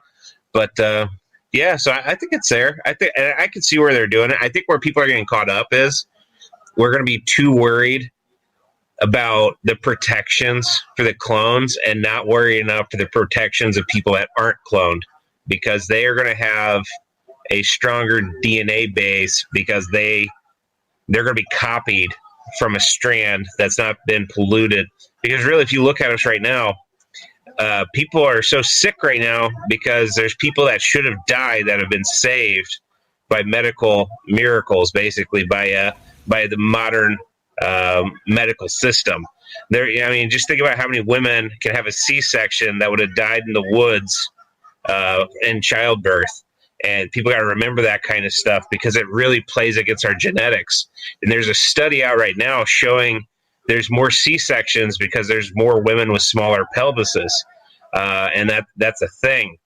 So, and those women would die in the woods without medical intervention. So we kind of got to take the good and the bad. I got you. All right. I appreciate that, man. We got a couple calls behind you, so we're going to keep on trucking. I appreciate that. This is John from the Tinfoil Timothy Show. Go check them out. I have them linked on YouTube underneath every show we do. I appreciate the input, my friend. We'll talk to you soon, okay? Right on. I'm going to go make my crown. Right on. Thanks, man. This guy. We'll get to you in a sec, Jay. We've got a phone call. This is... Who am I speaking with? This is... You're on Trouble Minds with Mike. And what's your first name? Where are you calling from? This is Johnny, Washington State. Johnny, how are you, my friend? What's on your mind tonight? Doing well. So back to the cloning thing, or the Scythian army thing. Found it interesting. Just popped into my, stream of consciousness. How interesting it is. And by the way, I heard you mention that you had chatted about Star Wars a tad. But if I just can say, if you look at the episode 2 and 3, their names, kind of interesting. Attack of the Clones. Revenge of the Sith? Like, so found that kind of interesting. Yeah, well, kind of like how wordplay can be kind of weird. Yeah, you're totally right. Does history repeat itself, or is this like a predictive programming, and we're just kind of getting everybody ready for the future, right? Exactly. Weird, man. It's weird. Maybe we just have to Go ahead. Yeah, just bingo on all accounts. Maybe there for all we know, but cross our fingers. Maybe it's a no-go. So. Yeah. So do you think it's possible? The technology exists, and then what odds do you put that this is propaganda instead? The thing that I've noticed, the mere fact that they even mentioned Dolly the sheep in the article, is like, hey, here's our disclaimer. So kind of like you were saying, if it pops out, I don't think anybody should really be allowed to be surprised, unfortunately. I mean, but the actual, let's forego this, maybe somebody will actually wake up and go, I think we have bigger fish to fry. Like, maybe not letting these things run amok and they'll maybe, bite their owner. How bad dog. Yeah, exactly. Yeah. I know what you mean. Well, lots here to consider, right? And so now, interesting note about this is that war is changing. Is that it's becoming more of like an autonomous type of technology thing, and less of like a flesh and bone sort of situation. So I'm not exactly sure how useful this might be, unless you started doing some of the things like Derek was suggesting there with the kind of the bio hybrids, things like this, right? Or and like Joe suggested, it's going to be super expensive to do this. So why wouldn't you just institute a draft and send Johnny's son out there? No offense, Johnny, but you know what I mean. Like, it's unfortunate that that's the cost of war. But yeah, I mean, kind of makes sense, right? Yeah, I guess it's rough on both sides, and when you try to pick any lesser of two evils, I guess that's the struggle. Anybody that they claim is not using all the percentage of their brain has to suffer, i.e. ourselves, our species, which is, maybe that's what half of this is about. Little percentage used brains people out there, we don't really care about what we're dumping in front of you anymore. Maybe it's kind of a floodgate starting to creak open, and sadly, with this story, because nobody probably wants to wish it upon themselves, but it's just, kind of like one of those things, crapshoot in nature, just like kind of, like I was saying earlier, cross your fingers, well, really not, but it's kind of interesting to think out there is somebody who's like root for it. So maybe it's just kind of the yin-yang symbol, just kind of sitting right there for us to study and be like, got two sides. yeah, the duality. What are we gonna aim it at? What are they gonna aim it at? Me, us, hardworking people? It's like, kind of sad. It's like, you can get a hobby, I guess. You should tell them. Yeah, well, I guess it depends. That's what remains open to interpretation here, like what they would use these for. And I think they would be super soldiers of a sort to kind of show up in the middle of the night and take out dissidents, right? I think that's what they would use them for. And that's the terrifying part, because then these things aren't really under the jurisdiction of law, would they? They wouldn't be, because they wouldn't be human. Like, you could sentence them to death and then off with its head, and then the next one, right? Next man up, next clone up. So that's kind of what's a little bit terrifying about this too, is that it kind of dehumanizes even the hybrid human, just in that sense, right? So a lot here, lots of really sick stuff. Yeah. Anything else while we got you on the phone tonight, my man? That was a great point there. You bring up an interesting point, and in the coincidental nature of, also let's round all you guys up and have you either volunteer to hand your arms in, or we're going to take them away. It's like, wait, but what if something, like you were saying, some autonomous weirdo creeps up in the night? I kind of need that, so it's kind of like creepy, I guess, on all fronts, when the big if pokes its head in on this subject. So, yeah, thanks very much. Great points. Thanks for the call tonight. That first-time caller, I believe. That's Johnny from Washington. Thanks for listening. Thanks for calling, my friend. Yeah. Appreciate it. We'll talk to you soon. Thank you much. Thank you. All right, there you go. Simple as that. If you guys want to be part of the show, 702-957-1037. We've got Jay on Discord. Let's go to Jay real quick. Jay, we got a couple minutes here before we got to finish the show. So you are on with Mike. How are you, my friend? Mike, it's a pleasure. Yeah, I'm trying to keep track of what's going on here. Is it possible? Yeah, I mean, we've been cloning stuff forever. You know, the Egyptians were cloning wheat because, you know, this little batch over here to the left grew better than the batch on the right. You know, I've met people who were kind of into the whole cloning thing and everything else like that, and they spent a lot of money. You know, wait, what? A lot of. What were they cloning? What were they? Well, something stupid. But the point of the matter is they were cloning something. Okay. And there was just one little guy, you know, that's one person. Now you're talking about a government, you know, the guy in the article, he was the defense minister or something? Of Russia. Yep. Yeah. Yeah. So he's probably got a little bit more money than the guy who wanted to shift his bathtub 3 feet this way, so he had a little bit of extra space in his closet. Exactly. Yes. You know, I'm just a carpenter. It's not my business why you want a great big huge closet. You know, it really isn't. Yeah. But so now you're talking about some guy from Russia who's the defense minister who's got a lot more money. He's like, well, could you get me a backhoe and like some drilling equipment and, you know, as much power as you can get me so I can build this? What are you building down here, dude? Well, you don't need that when you're a state actor. You just you steal people's property and then do it, make it happen. You pay for it with printed money, and voila. Somebody's got to build it. Yeah, that's true.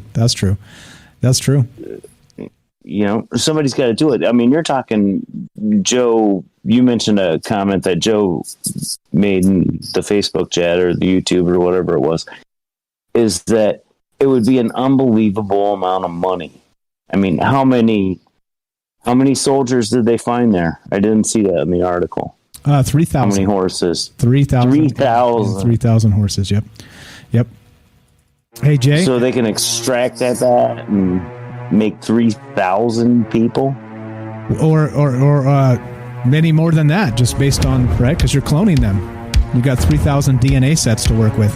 Hey, Jay, we got to finish the show up. I'm going to put you on hold and bring you back right after we go to the third hour, okay? Thanks, Mike. Hang tight. Don't go anywhere. I'll come get you in just a sec. All right. Tonight, I don't know. The question was all kinds of questions. This cloning stuff, this Scythian army from 3,000 years ago, do you think this was propaganda again? I don't know. I don't have the answers. I am not the answers guy. I'm the questions guy. I want to bring these things up to you and let you decide, because this is a weird world we live in, and the propaganda is out of control. And the whole point of doing this is to put this stuff in front of you and let you decide. So I don't know. At the end, I don't know what to think other than I learned a bunch of stuff from you guys tonight, and that's really what this is all about. I hope you learned something. I hope you had a good time listening. Thank you, everybody, for hanging out with us. Thanks for all the great calls. Thank you. I appreciate it. If you want to help the show spread the word, be sure, be strong, be true. Thank you for listening. From our troubled minds to yours, have a great night. Stay tuned for Joe Roop Lighting the Void if you're listening on the Fringe FM. If you're listening on Facebook, YouTube, or D-Live, stay tuned for a third hour of Troubled Minds.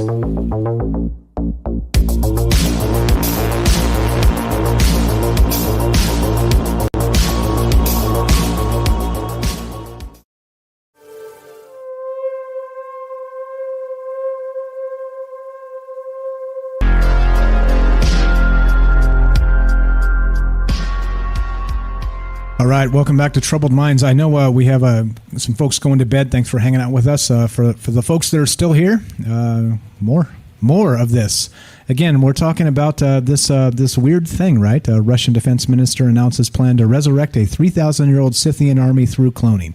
Now, whatever that means, right? there's a lot to that, what that might mean, what it could actually mean, if it's just BS propaganda or what have you. And that's what the conversation is here. And, we've talked about China recently with their, human pig chimeras, as Alex Jones would say, or the human monkey hybrids, which recently just happened. We had a whole show on that. So this stuff is happening. Like, this is the future, and what does it mean for what we're looking at? And that's the conversation. We are still taking your phone calls. We've got another third hour without commercials. 702-957-1037. Join the Discord, troubledminds.org. We're still here with Jay from New York. Thanks for waiting. Thanks for being patient. Welcome back, Jay. How are you? Good, Mike. I have to say that since you started doing the live show on the Troubled Minds, the 3-hour show, you stopped wearing your blue blocker glasses. It's not good for you. Just looking out for you. Thanks. Thank you. No, but appreciate I don't know. We're talking about cloning an army from 3,000 years ago. There's 3,000 of them. But they're dead. Why are they dead? Did they lose? Well, it's 3,000 years ago. Do we know that? Well, everybody from 3,000 years ago is dead. Well, no kidding. But is the reason why they're all dead is because, the emperor decided that I'm dying and I'm taking him on to the next life with us? No, I don't know. So this particular army, I'm not exactly sure. There's some more information on this in the Ancient Origins article here, where they found this burial mound. So I'm not sure. I do know that it was customary at the time and in the area to murder the horses and bury the horses with the people. So I don't know. That's a good question. That's a very good question. Were they condemned to death or something? Or yeah, that's a good question, man. Yeah, exactly. You're going out and fighting this war in one way or another. You're losing. Well, the same way with the terracotta soldiers in China there. Exactly. Exactly. That pyramid has got a lake of mercury that surrounds the vault. Exactly. From the, Yeah. So mercury, hey, that's one of the key ingredients in a veg, I think Bunny calls it. Because there's certain words we're not supposed to use. Oh, right. Yeah, I appreciate that. I'm trying to practice for the radio. Yes, thank you. Appreciate that. Speaking in code. Yeah, you got to speak in code sometimes because some things aren't allowed, and that's exactly the point here. Okay, so how about let's take it more to the modern day then, because you're right. It's hard to say what those things are genetically and all kinds of other things. But now we're talking about Kim Jong-un possibly bringing back his father and his grandfather. What do you think about that? I don't know. Were they grave robbers of the tomb there before they discovered it over in China? We've got just a little, the guys that went over to Tutankhamun and pulled out a little bit. Hey, this guy's got a sword made out of a meteor. Yeah. There's. Go ahead. So much. I mean, they beat the bad guys and they threw them in a tomb and buried them under a whole bunch of rocks. Now we want to bring them back. Oh, that sounds like a fantastic idea. There's nothing that could go wrong with that. It also sounds like a bad movie. Doesn't it sound like a bad movie? It kind of sounds like a bad movie. One of those 1950s, Korean or Japanese movies with a couple of American really bad actors. Exactly. It does. That's what I see in my head when nothing can go wrong with here. Unless it's Lord of the Rings, the genetic experiment feels horrible and you get these, I don't know, whatever you would call them, orgs. I think they were out there hauling trees down and mining swords so they can go fight the normal people that are just growing vegetables and minding their business and trying to stay alive. Right? Yeah. Well, I mean, and then think about the greater, like we've talked about in the past, the human rights violations of this. Right. So again, like I was kind of pointing out to Rohan, if it was his DNA, they'd have an advocate. But if they're taking DNA for these biohybrids, as Derek called them, then they don't have an advocate, right? They, it would be more like you said, grave robbers or whatever. It would be more like, you need the modern ancestors. And in some cases, you don't even have a clear line to that. But the modern ancestors would have to step up and say, no, you can't do that with our ancestry here. But right, yeah, so, and then you got to worry about the spiritual realm. That too. We didn't even get to that. What are you doing? I mean, you're digging up a grave and taking some DNA out of the dude's kneecap and cloning them. Yeah, exactly. Because it didn't get the formaldehyde or permafrost or whatever into it all the way. Exactly. Yeah. I mean, I'm telling you, that's a ton of money, dude. If you want to, I mean, I live in Binghamton, and we have a pretty neat research lab up here. And I worked at a bar, and the girls would come in and help you. You were snapping heads off rats and throwing their brains into a blender is what you were doing so they could do their DNA experiment is what you did. But that's a lot of money, dude. A lot of manpower, a lot of money. And you get nothing for it. I mean, it's like that whole thing they're doing with the rare earth metals and the mining. You got to move a ton of material, an absolute ton of material to get that little teeny tiny piece that you need. That's a lot of money, man. That guy bought Dogecoin when it was like 2 cents or something. half a cent. Yeah. I mean, and why? And my question and everything is who, what, when, where, and why. Why? Yeah, I think why is where everything kind of sits. Like the news should do who, what, when, where, right? And then it should be up to us to determine why. And that's a good question. Absolutely. Yeah. Absolutely. Yeah. Why belongs to us? Who, what, when, where? Who, what, when, where? Yeah, exactly. That's it. And then why? But they spend like 9 seconds on that, and then spend like the entire hour on why. They tell you why. So they should want you to believe it. Clone Walter Cronkite. That's a good idea. Let's just clone Walter Cronkite. This is kind of like Aldous Huxley in Brave New World. You're a garbage picker upper, you're a newscaster, you're a radio broadcaster, you're a carpenter. Well, who's the newscaster? It's Walter Cronkite. I'm just here to tell you the who, what, when, where. Right, and then tune into Troubled Minds, and we'll talk about the why. Well, yeah. I mean, we should be allowed to sit in a bar and have a conversation about something like this. Yeah, absolutely. You know, absolutely. And so do you think at some point that it is just propaganda? It's just some guy at a conference just kind of throwing it out there to tease the world a little bit? Or do you think there's really like these underground bunkers where they're creating these human chimeras or hybrids or whatever the hell's going on with this? One of the things that worries me about that is when I was a kid in the 80s, I had the opportunity to go to Wright-Patterson Air Force Base Museum there, and you actually got to climb in and sit into the space capsule that Buzz Aldrin did a loop around the Earth in. Maybe Buzz Aldrin. I think it was Buzz Aldrin, right? Not sure. I'm not sure. It's just he did a couple of loops after the monkey did it. And the same thing that the monkey did. But as kids, you were allowed to walk up the little catwalk thingy there and put your hands on there and jump down on the seat and said, wow, you had to be in here for 3 days. That had to suck. You know? It was neat. You got the opportunity to see stuff like that. But the thing is, though, is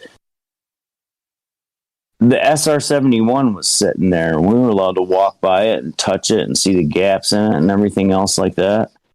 But it was up into the 80s. The thing was built in the 40s. You know, it's what bothers me about the propaganda. You know, we put the zombie shows on TV, and we do this and that and the other thing with our television and entertainment industry.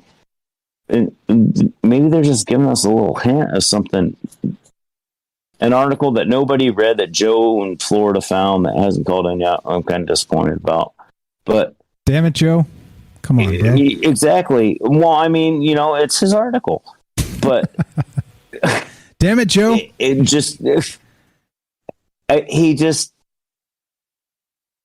okay, so now they're telling about us, and it's nothing in the news. It's just like all these other little stupid things that we hear about in the news, you know?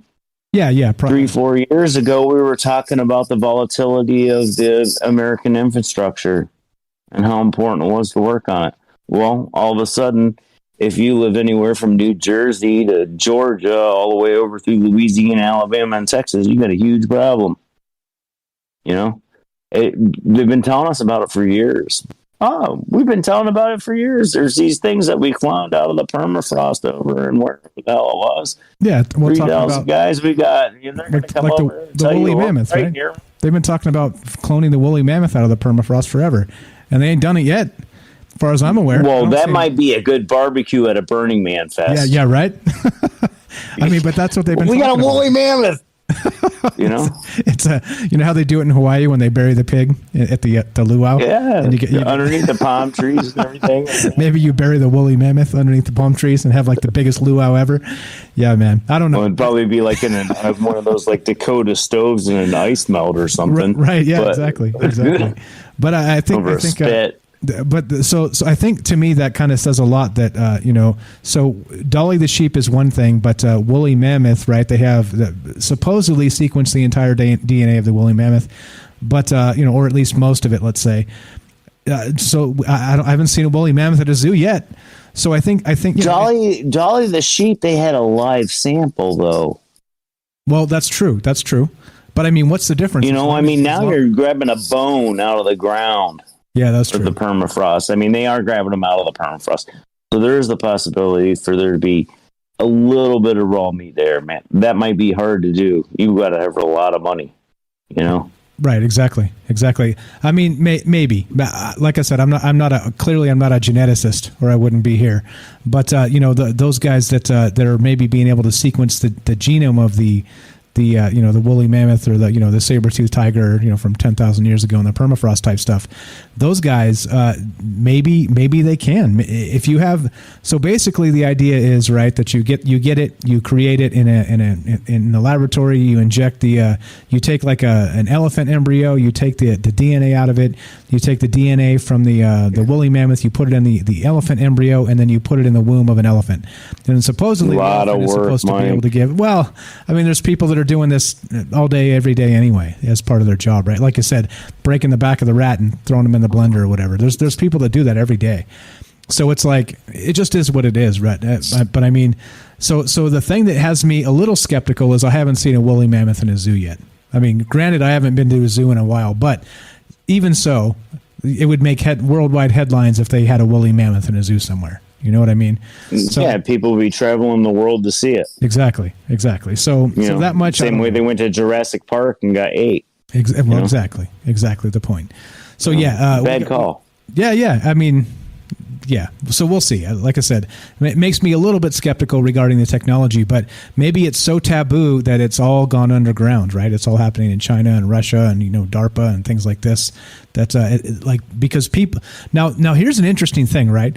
So do you think people would have be more willing to accept that ET is here, or the fact that they've been doing human hybrid experiments for like 50 years in underground tunnels, right? And they already have these things walking around as these like terrestrial aliens.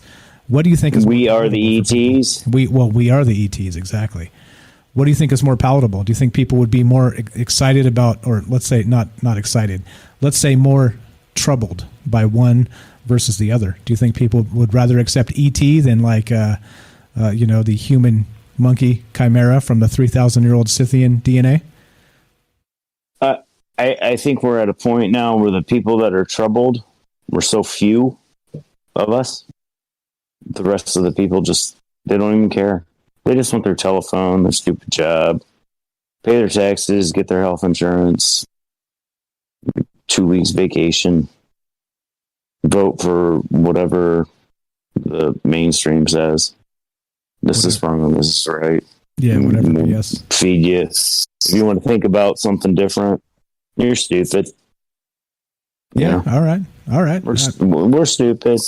I agree. Is that like a lot of the things that should matter don't matter because we've become too complacent. I agree with you.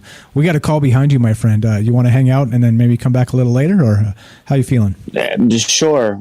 Can you put me on mute because the iPad is on like 30% battery and training? so I can hear. You got it. Just remind Thank me you. to unmute you later. I appreciate it, Jay. Everybody that's Jay. Well, if you want to come back, just all you have to do is unmute me, and I'll talk to you. You got it, buddy. And then if later on we forget next show or something. Okay. You got it. Damn it, that's the problem. You got it, buddy. This is Jay from New York. I appreciate you calling. Thanks for listening. Always a good time. Let's go to Kelly. Kelly is on the phone. Kelly from Colorado. What's up, my friend? You're on Troubled Minds with Mike. How are you? Good evening. How you guys doing? Hello. Doing well. Go right ahead, my friend. What do you think about all this crazy stuff?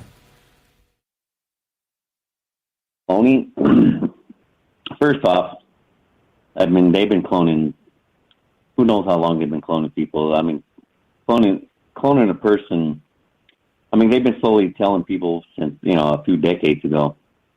Like, they can change a baby. Like if you say you happen to marry somebody that had their family history as, I don't know, some kind of medical issues or something. They can get one there, change the DNA so the baby doesn't have that. Or they say even they can change the baby's color's eyes, red, blue, brown, whatever. So to clone a person, you hear these test tube babies back in the day. Yeah, for me, I'm pretty sure that's pretty easy for them nowadays. Yeah, so the problem becomes the womb part, right? The actual. So you can clone it in a test tube. You've got. I mean, they do this often, and they freeze them, and then the women as they get older, they come back and get their eggs and fertilize it, and then they carry it, right? Or if they're that rich, they pay somebody else to carry it to term for them. But point being is that there, as far as I'm aware, the technology still doesn't exist, which seems silly to me. So it probably should exist, of being able to take that baby, that thing out of a test tube and put it in some kind of incubation machine and bring it to term, right? To where it could actually survive outside of these machines. So I would expect that exists somewhere. As far as I'm aware, in like the medical field, I don't think that exists yet. But I think to the public anyway, let's say that. What have you heard about that? Yeah, I mean, well, you're saying for the public, but I'm pretty damn sure that they're cloning people. If they can clone animals, they're cloning people. Or do you just put it that way? But what's interesting, I've been following the story too about the Scythians, right? What, the army? Yeah, the Russian, the Siberian permafrost, Scythian army. Yep. Yeah. So what's interesting? Okay, so I went down this rabbit hole for a while ago, but what they're doing, I'm going to tell you straight up, they're cloning giants. That type of group, right? The Scythians. Well, that whole where their ruling is like around, their conquered area that they had was from Siberia all the way down to the Black Sea, right? So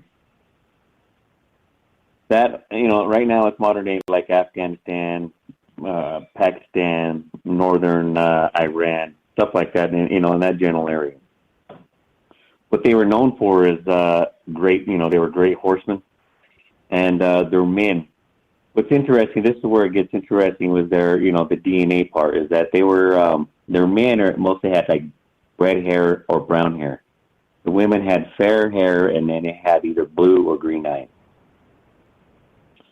But the region, what's interesting is, that's where I get into where the DNA, right? So I'm going to explain to you when I was down in that research, right?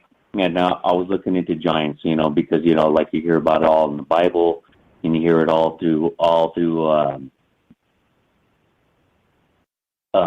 history, all throughout the world about these giants, giant bones, and people claim that, I also believe that, in my findings that, like Egypt and these big cement or these big blocks that are being moved or whatever, like over in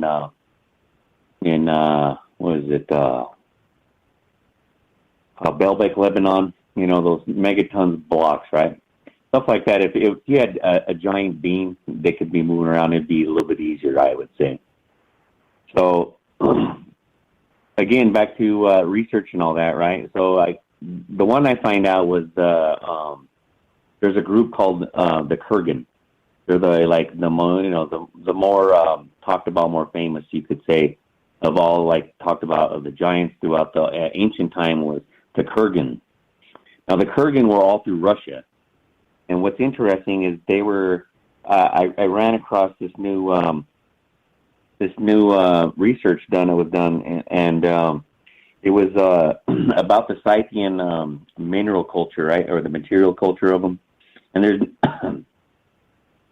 it was put in the Journal of Field Archaeology, volume 45, in year 2020, issue 8, right? But they talk about is the new data from the earliest horizon of the Scythian material culture. And what's interesting is they call it the Kurgan Tunug 1, right? That was the I guess the name of it, what they called it, right? But what in that study they find that where they were trying to find where the Scythians, where they came from, were originated. So they were saying maybe central Russia, or to the to the lands of all the way to the Black Sea, right? The northern part of the Black Sea. Now, and all that stuff that I researched too, that's what they're doing.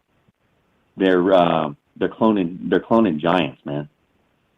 Because all the DNA and the research for that, it goes back to that. That's what they're looking for. The Russians were they even have these big looks like a mountain that's cut into a sword and it's stuck into the ground, right? That the whole area up there in Siberia. Yeah. So anyway, the giants that you hear about North America and other places, again, they had the red hair and or brown hair, but most of them had the red hair, 6 fingers, right? 6 toes on each foot, 6 fingers on each hand.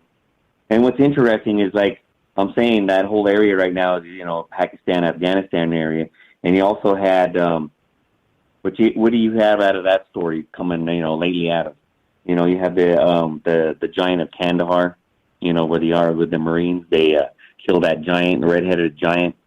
Again, it had 6 fingers, that they took out of there. You heard, I know we talked about that story a couple times, but yeah. So the other interesting part, I don't know, it's not pertaining too much giants, but the other culture that was running through the Black Sea and through between the Black Sea and the Caspian Sea and around the Caucasus area, right? Is which is kind of in that area too. Was the people with the elongated skulls? That's the work that Brian Forster does down in Peru. The biggest collection of those elongated skulls are down in Peru, and the second biggest one is where you find in the area of the Caucasus area, in between the Black Sea and the Caspian Sea. So, again, they're looking into that DNA as well. So, pretty interesting.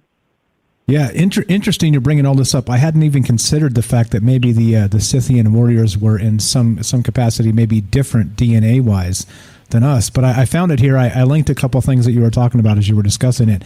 So we've got the Lovelock Cave, which of course in Nevada. And so they have these, the story goes, the Syketa, we did a whole show on this, or at least partially, where they had the red-headed giants, right? Where they said they used to show up and eat the Paiute tribe. And so, they were actually at war with these things constantly because these giants were these giant red-headed cannibal. Then I didn't realize this was another one, but what you're talking about is this one's from fallenangels.ckquarterman.com.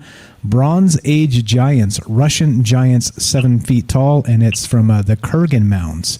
Kurgan, over 2,500 years old, and have been currently excavated in Kazakhstan, with the average height of men have been over 1.8 meters, around 6 feet, and some exceed 2 meters, which is a 6'7" plus, which is really, really large, especially for the time, right? It's not as unusual in modern times to have like really, really tall folks. You see the NBA, lots of tall folks.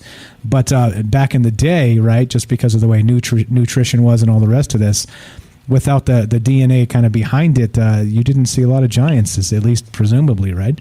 But yeah, I'd never heard of this. So good call that maybe they're trying to resurrect an army of giants. That could be, right? That could very well be. Nice catch on this.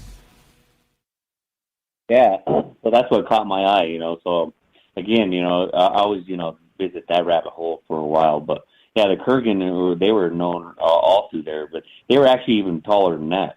But the ones it's kind of like within the Bible, the ones that I can't remember what they were called, but they were known to, like they said, if they were sat on a horse, their feet would touch the ground.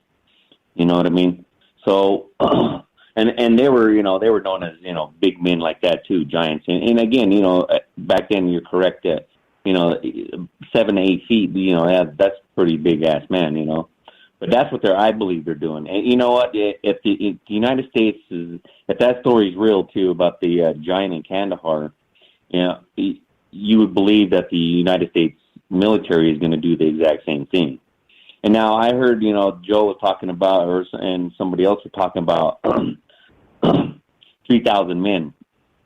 That's a lot of money, whatever, to take care of them. But you got to really, our military does that all the time, and that's just the Navy. On Navy ships, we have 5,000 men on board a ship, and we got 11 super aircraft carriers. So money, I don't think would be an issue to take. If they're trying to, reproduce these giant warriors. And what's interesting too is if you look, you can look through the internet and you'll find, like in our military or like our the Secret Service for the president, you'll see videos, not only videos but still pictures of these men. Some of them were like in the army and they were like walking next to a Humvee, and his shoulders were taller than the roof of it. Or you see like this one Secret Service guy, he was waiting. And I believe it was even with Biden, and he was standing. The Secret Service guy is standing next to the intake, and his head is probably, and this is one of those jumbo jets, and his head was probably about almost halfway, 3/4 of the way up that thing. Yeah, we did a whole show. Some of these are video, so it's pretty crazy to see some of this stuff. And all through the Caucasus, the Caucasus area, and even through the what do they call it? I can't remember, but all through that Afghanistan and stuff like that, they have pictures of these men that are. These guys are like 7, 8 feet tall. They have to be because they're standing behind other people, and they're like taller. Their head is almost touches the roof of their hut. I don't know if you guys seen those pictures, but I save a lot of those because I have that book I was telling you about that I shared with you that encyclopedia thing that I made. But yeah, with giants, I have a whole section of that, which 'cause like I said, I went down that rabbit hole quite a few times. If you guys want to see that stuff, actually, Kelly did a whole show with me, and we talked about it was basically about giants and about forbidden archaeology and some of the things that they found that mainstream archaeology kind of doesn't want to touch. And he's got a bunch of photographs that he's put into this book that he's describing. And so, oddly enough, many of those have disappeared from the internet. And so, like I think that's part of the weirdness about all of this and kind of doing these things. Because if you guys find some things, you find some images and from some sketchy websites or whatever, right? It's important to kind of save these things because they will be taken down eventually. If it's fake, fine. Let us decide with our own eyes. But a lot of that, the images that he's discussing, we actually shared. He shared with me, and we shared on the show. Back on, I'll relink it in the bottom of this if you guys haven't seen that one. But we did one called Forbidden Archaeology, I believe it was called, Kelly and I, and it was this exact same stuff we're talking about right now. Now, let me point out you were correct here. So it says that these the Kurgan mounds, and I said for 6'7", but it does say one man exceeding 3 meters has been unearthed. That's 9 feet tall. That's a big dude. That's there's no 9-foot humans now, as far as I'm aware. And so that's I think it kind of describes that maybe what you're getting at. Maybe the trick here is they're after these the giant DNA to maybe make super soldiers are kind of laughable when you can make giants, right? they become super giant soldiers, etc. So on. It turns into something else entirely. Oh yeah. So yeah, and that all all that research goes back to where what I research a lot of do the this Anunnaki type connection, because, or the Igigi, which is the other race that was the worker race, because, it trying to decipher the two between, throughout that history is kind of hard, but yeah, it's interesting that, even like if they would be remnants of them interbreeding with humans, because they also had, some of those stories of the Native Americans. They said that they would, they would breed with their women too, and the woman would never survive birth. That the baby was so big that it would like rip the woman in half, and they would never, the women would never survive, and then the kid would, they would raise the tribe would raise the kid for a few years until like a certain age, and then the father would come get him, which is pretty interesting. Because, yeah, that's interesting. Yeah, do you know what stories?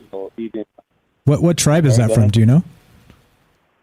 I can't remember. It was, I think, the Choctaw, if I can remember right.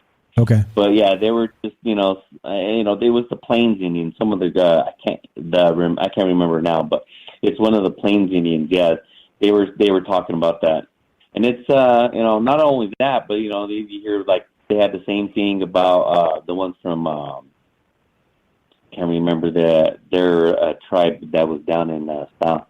The South Americas, not South America, but in Arizona and New Mexico area, the Hopi tribes, they were, they called their visitors from outer space, their space brothers. They have old stories too about that. So it's almost the same in one, like if you go back to like history like that, or like I'm saying, and everything, to me, all that history always leads back to the same story. But people don't want to, they don't want to agree with it, or they want to change it a little bit, saying, yeah, that Zachariah Stinson was, he was correct only on some things, but not other things. The man was right. I mean, it's plain and simple. He's reading the tea. It's not like he was, he's bringing it out. He was a very religious man as well. So it's not like, he was just reading he was just deciphering it and putting it down what these things are saying, like the Enuma Elish, these stories it's crazy. It talks about this on, and this is found in the city of Nineveh, which is modern day Iraq. That was all in the Bible. Everything. It's all crazy. And now they're looking for that DNA, I believe. Trying to clone giants. Yeah, I mean, it does make sense that why, like we were saying, kind of. So Joe described, you're right, that so it would be expensive. So, but think about it on like a 1,000,000-man type of building, like an army that way. He's correct. It would just be cheaper to be like, hey, let's just institute the draft and say we're going to war. But I think, if, like I was discussing earlier, it is if you kind of made these elite teams. It wouldn't be. I mean, it would be more cost effective to do it this way because, one, you could keep it off the books with the ancient DNA, right? Two, like if you're suggesting they're going after cloning giants to turn them into modern day warriors or soldiers or what have you, that would make a ton of sense. But in the same capacity, we're kind of leaving the old school way of hand to hand combat and things like this. It almost seems like. Maybe robots or drones are more cost effective. I don't know. Again, part of the whole conversation here, like who knows what they're really thinking, and as far as defense and some other things. But and then there's this other stuff from Russia too, right? With the solar winds, the oil pipeline hack. Like there's all kinds of dirty shit they're trying to pull already. So I kind of have a hard time believing anything that comes out of Russia because they have a very vested interest in kind of crapping on us, Yeah, I mean, that's back and forth. That's government to me. That's both just government bullshit. You know what I mean? They're going to say something, and we're going to say something. They're going to say something, but it's just who you believe, right? So, But what's interesting is how they're breaking off, with China, with the space race and stuff like that. Maybe they could use that type of stuff to go, they want to make moon bases or something like that. If they have a clone body or a big person like that can have, super strength that they could use in space, like for the space race or something, that could be something interesting as well. Yeah. Because now they're abandoning that whole situation that they're having with us and going, with China, because they're also superpowers. They're not going to sit back and just watch this shit unfold and not be part of it. They're going to be part of what's going on as well. Yeah, interesting. You bring up the astronaut stuff, and so what Kelly's talking about is recently that Russia has pulled out of the partnership of the International Space Station with the United States, and they're going to try and partner with China in doing something similar. So, I mean, like, oddly enough, now, just as a quick aside, I know it's kind of off topic here, but you brought up the space thing with maybe creating more robust clones to go into space, right? To be able to do this or to do that. That may be a possibility. But I did read an article recently talking about the whole space, kind of arms race, and how do we own Mars, or is Mars like a habitat, like hands off, like a sanctuary, or is it just like a planet to be ravaged and used as resources? So interesting thoughts. We'll get to that in a future show. But again, right? Like one thing leads to another. Lots of really crazy thoughts here. But back to this. Just kind of want to throw that in there because it came across my mind as you described it. But so you're suggesting that it's not just like basic, we're just trying to bring back old DNA for the sake of it because we can make clones now. You're saying they're trying to clone giants, and for whatever reason, maybe hybrids at that point, or who knows, maybe giants themselves, which again hadn't even crossed my mind. But I didn't really know about this. These guys from these Russian giants, the Kurgan mounds, they're called, and it's from the same time, 2,500 years ago, same time frame. So maybe you're onto something here. Yeah, what's interesting too is that that's where they're linking the Kurgan to the to those people as well, to the Scythians. They're one of the same. You know what I mean? They just, people like how they get conquered or change their names, or that there was stuff that happens, or maybe their lifespan died out, and maybe that's another thing they're looking at. If these giants, they were part of the Anunnaki group. Maybe they're looking for, the link, or, where in the DNA where we can lengthen our lives, right? Where is it that it's got to be either, how they have, there's that one DNA that they found in us it's actually bonded together, which actually helps us with speech and everything else. But maybe they're looking for something like that. That they want to try to find, that if these giants were, how long did they live?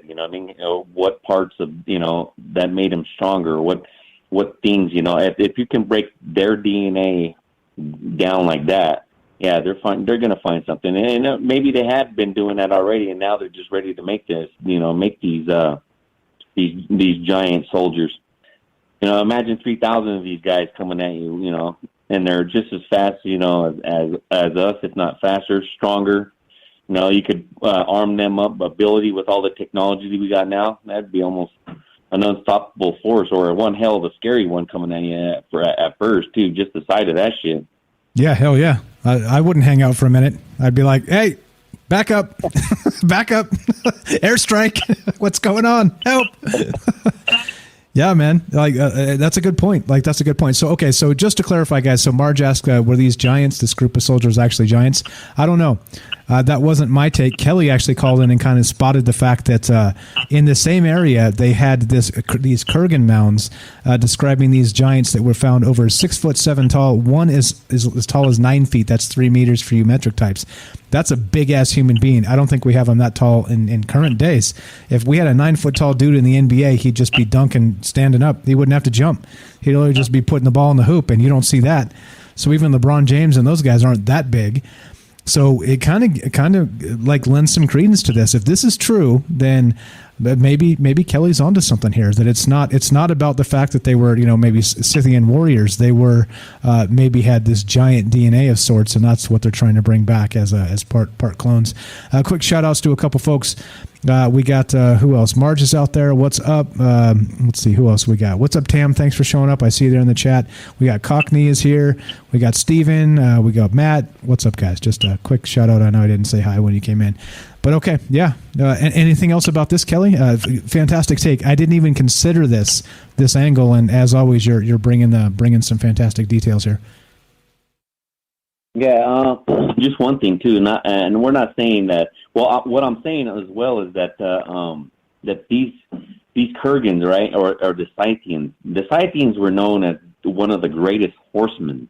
I mean, they're the ones who even actually, they said that that were like started, more or less using horses, within the war system and shit. But yeah, they were like the greatest horsemen there. So if you imagine a 9-foot dude on a horse, you know what I mean? That's both. Of course, they were great warriors. They were. It's pretty crazy that they were, that they're trying to tap into that. And again, with that, that thing that I found in the Journal of our Field of Archaeology, where they talk about that. It's almost like that's where they found it, and now they're want to proceed with that to clone this. You might as well. The governments do what they want. So if you're going to have something, anything to have a greater lead or something that's better than the next country over, they're going to try it. Yeah, whether hell it's yeah. going to be mixing animal DNA with human DNA, or just giants, or because these stories have been talked about, and my research proves that all that shit's real. All that shit's real.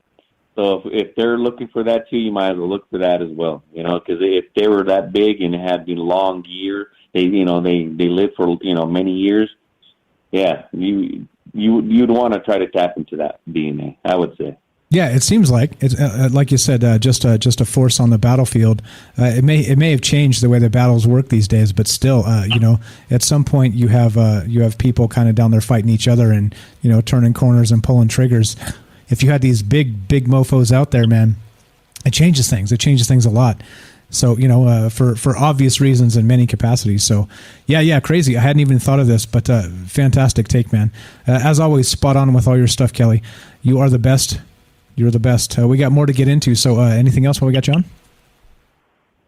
No, man, you guys have a good evening. I just thought I'd throw that in there because that was a pretty interesting, like I said, I seen that as well, so I was following it.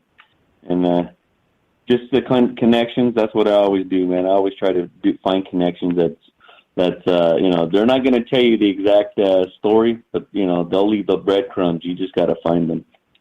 Yeah, exactly right. You got to be able to track it back to wherever it comes from.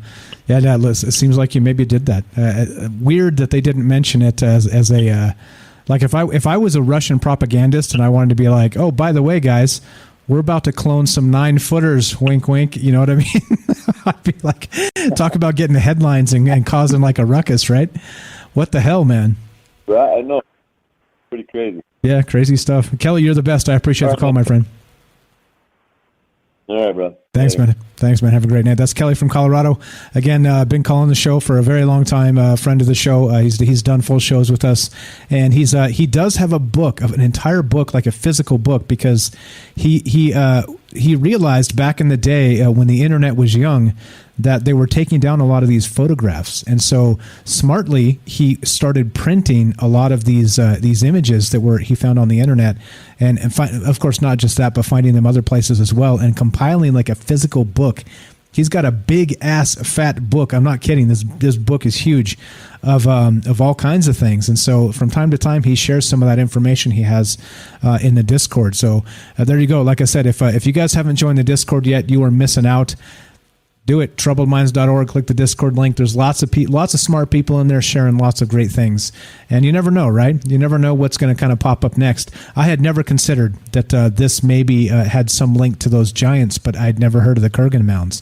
So there we go. Again, the whole reason of doing this, getting us together and kind of putting our minds together is I'm just one dude. I'm trying to make some connections and trying to figure things out. But you see what happens when you start getting some people together. These narratives start one way and they kind of flesh out and kind of open up some new possibilities. So that's part of that. Great call, Kelly. That's what everybody's saying in the chat. Thank you very much. There you go. Phone lines open. I don't think anybody's on Discord if you want to be part of the show. 702-957-1037. There's more here. Let's see. What else do I got? Let's see what else we can burn through. Like I said, I hadn't really considered doing the Giants, but yeah, that's amazing. That's amazing stuff. Okay, let's go to this real quick. There's a couple of corroborating articles here that kind of match up with what's going on. Matt, what's up, says in the chat, Andre the Giant was 7 feet tall and over 500 pounds. That's 7 feet. 3 meters is 9 feet.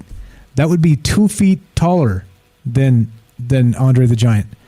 Like that's a big MFer, right? That's a dude that is outside of history. I don't think we've ever seen a dude. How big was Yao Ming and those guys? How big were those dudes? I don't think we have a 9 foot tall human. I don't think I've seen one in our time. I could be wrong. Guinness Book of World Records or whatever, but like those are big dudes. Here we go. So this one's from New York Post. This is from December 4th, 2020. China doing human testing to create super soldiers, according to a U.S. official. Again, like some of this has merit, of course. Some of this does not. It just depends on the propagandist or where the information kind of comes from. So there's that. Going to just drop a couple links here to make sure that you guys are aware of where I kind of went with this research and kind of what led us here. Interestingly, when the Copper Mustache called earlier was talking about the Ubermensch and this type of thing, and maybe genetics as a purity thing and all the rest of this awful things that the Nazis maybe had looked into and were a part of, and eugenics and all this crap. This is from mysteriousuniverse.org, and so here we go. The headline is this: the Secret Nazi Institute of the Occult, Super Soldiers and Zombies. A pretty long article talking about how they, as we know, they kind of doped up the Nazis on these cocktails of all kinds of speed and all kinds of other stuff. He's got the actual chemicals in here, the chemical concoctions they doped them up on. But some of the things they tried to do, the horrific human experiments they did to try and create the superior race, right? And like this is why I get squeamish when people start talking about, well, I think our DNA is not what it used to be. I'm like, oh fuck, let's not do this. Like, why are we doing this? Yeah, fine. Like 3,000 years ago, the DNA was different, but I just don't think we need to frame it that way. You know what I'm saying? There we go. NS says Yao was 7'6". 7'6". So I didn't know that, but okay, we're still talking about like what Kelly said, and it's right here in the article. It says these dudes, they found one that was 9 feet tall, 3 meters tall, and on average they were 6'7". All right, yeah. Mysterious Universe is pretty good. They get a ton of shit now for being outside the beaten path, right? So there's more here. There's more. Let's see. This is from NBCNews.com, and of course, oddly enough, right, a lot of this information ends up going to China. We started in Russia. They're talking about actually cloning super soldiers from a 3,000-year-old Scythian army, right? But then this continues, and you start to look into more of this, and of course it goes China, which of course is exactly where most of the human rights abuses and all this stuff happens. So thank you, Matt, for pointing out Andre the Giant was 7 feet tall. Thank you, the NS, for saying Yao was 7'6". But this is what I mean. Like, without some of that context as you go, because I had never considered they were trying to clone giants. 9 feet tall, people. 9 feet tall. What is the world record of tallest person ever? They found a skeleton 9 foot tall, according to that source, right? And so if you look into the Forbidden Archaeology show that Kelly and I did, he brought a ton of information to that, and there's some weird stuff. There's some weird stuff out there. Here we go. This is from NBC. China has done human testing to create biologically enhanced super soldiers, says the top U.S. official. All right, just going to mow through some of this so you guys see exactly where this information came from. There we go. Yeah, Aaron Wright and Benjamin Grundy are almost as cool as Mike Strange, says NS. Thank you. That's very nice. Those guys are pretty cool. I listened to them a lot when I was driving more. Let's see. CGTN says, men of the people, restorers bring terracotta army back to life. And this kind of got me thinking, right? So it's like, all right, if Russia's going to be doing this, these genetic type things, and they're going to bring back the armies of days of yore. Maybe the actual Chinese are going to try and bring back the army of the first emperor, which is those terracotta warriors. If they actually, because they haven't actually. So next to the burial, if you guys don't know, the terracotta army, next to it, there's a pyramid of the first king of China, and they've found a ton of shit in there that they haven't really let anybody know about just yet.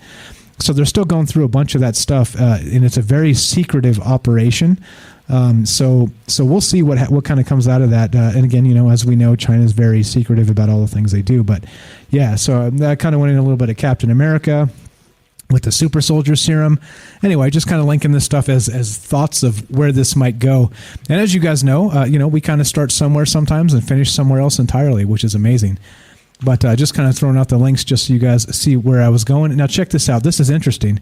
Snopes said this. I actually found this on Snopes of all places, right? Let's see.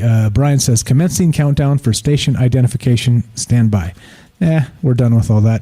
That's only the first 2 hours. Third hour, we don't got to do any of that shit. All right. Is China genetically engineering super soldiers? This is from Snopes.com. It says, this is from March 1st, 2021. The idea is a sensational one, so of course it's captured attention. Whether it's a reality is another story. And what do we get? So Snopes has actually fact-checked this as unproven. The idea of genetically modified super soldiers is hardly a new one, but it's always been in the realm of science fiction or fantasy. But what if it were real? That was a question posed by Polish vlogger Egan Hare, who runs the Project Nightfall social media viral video network.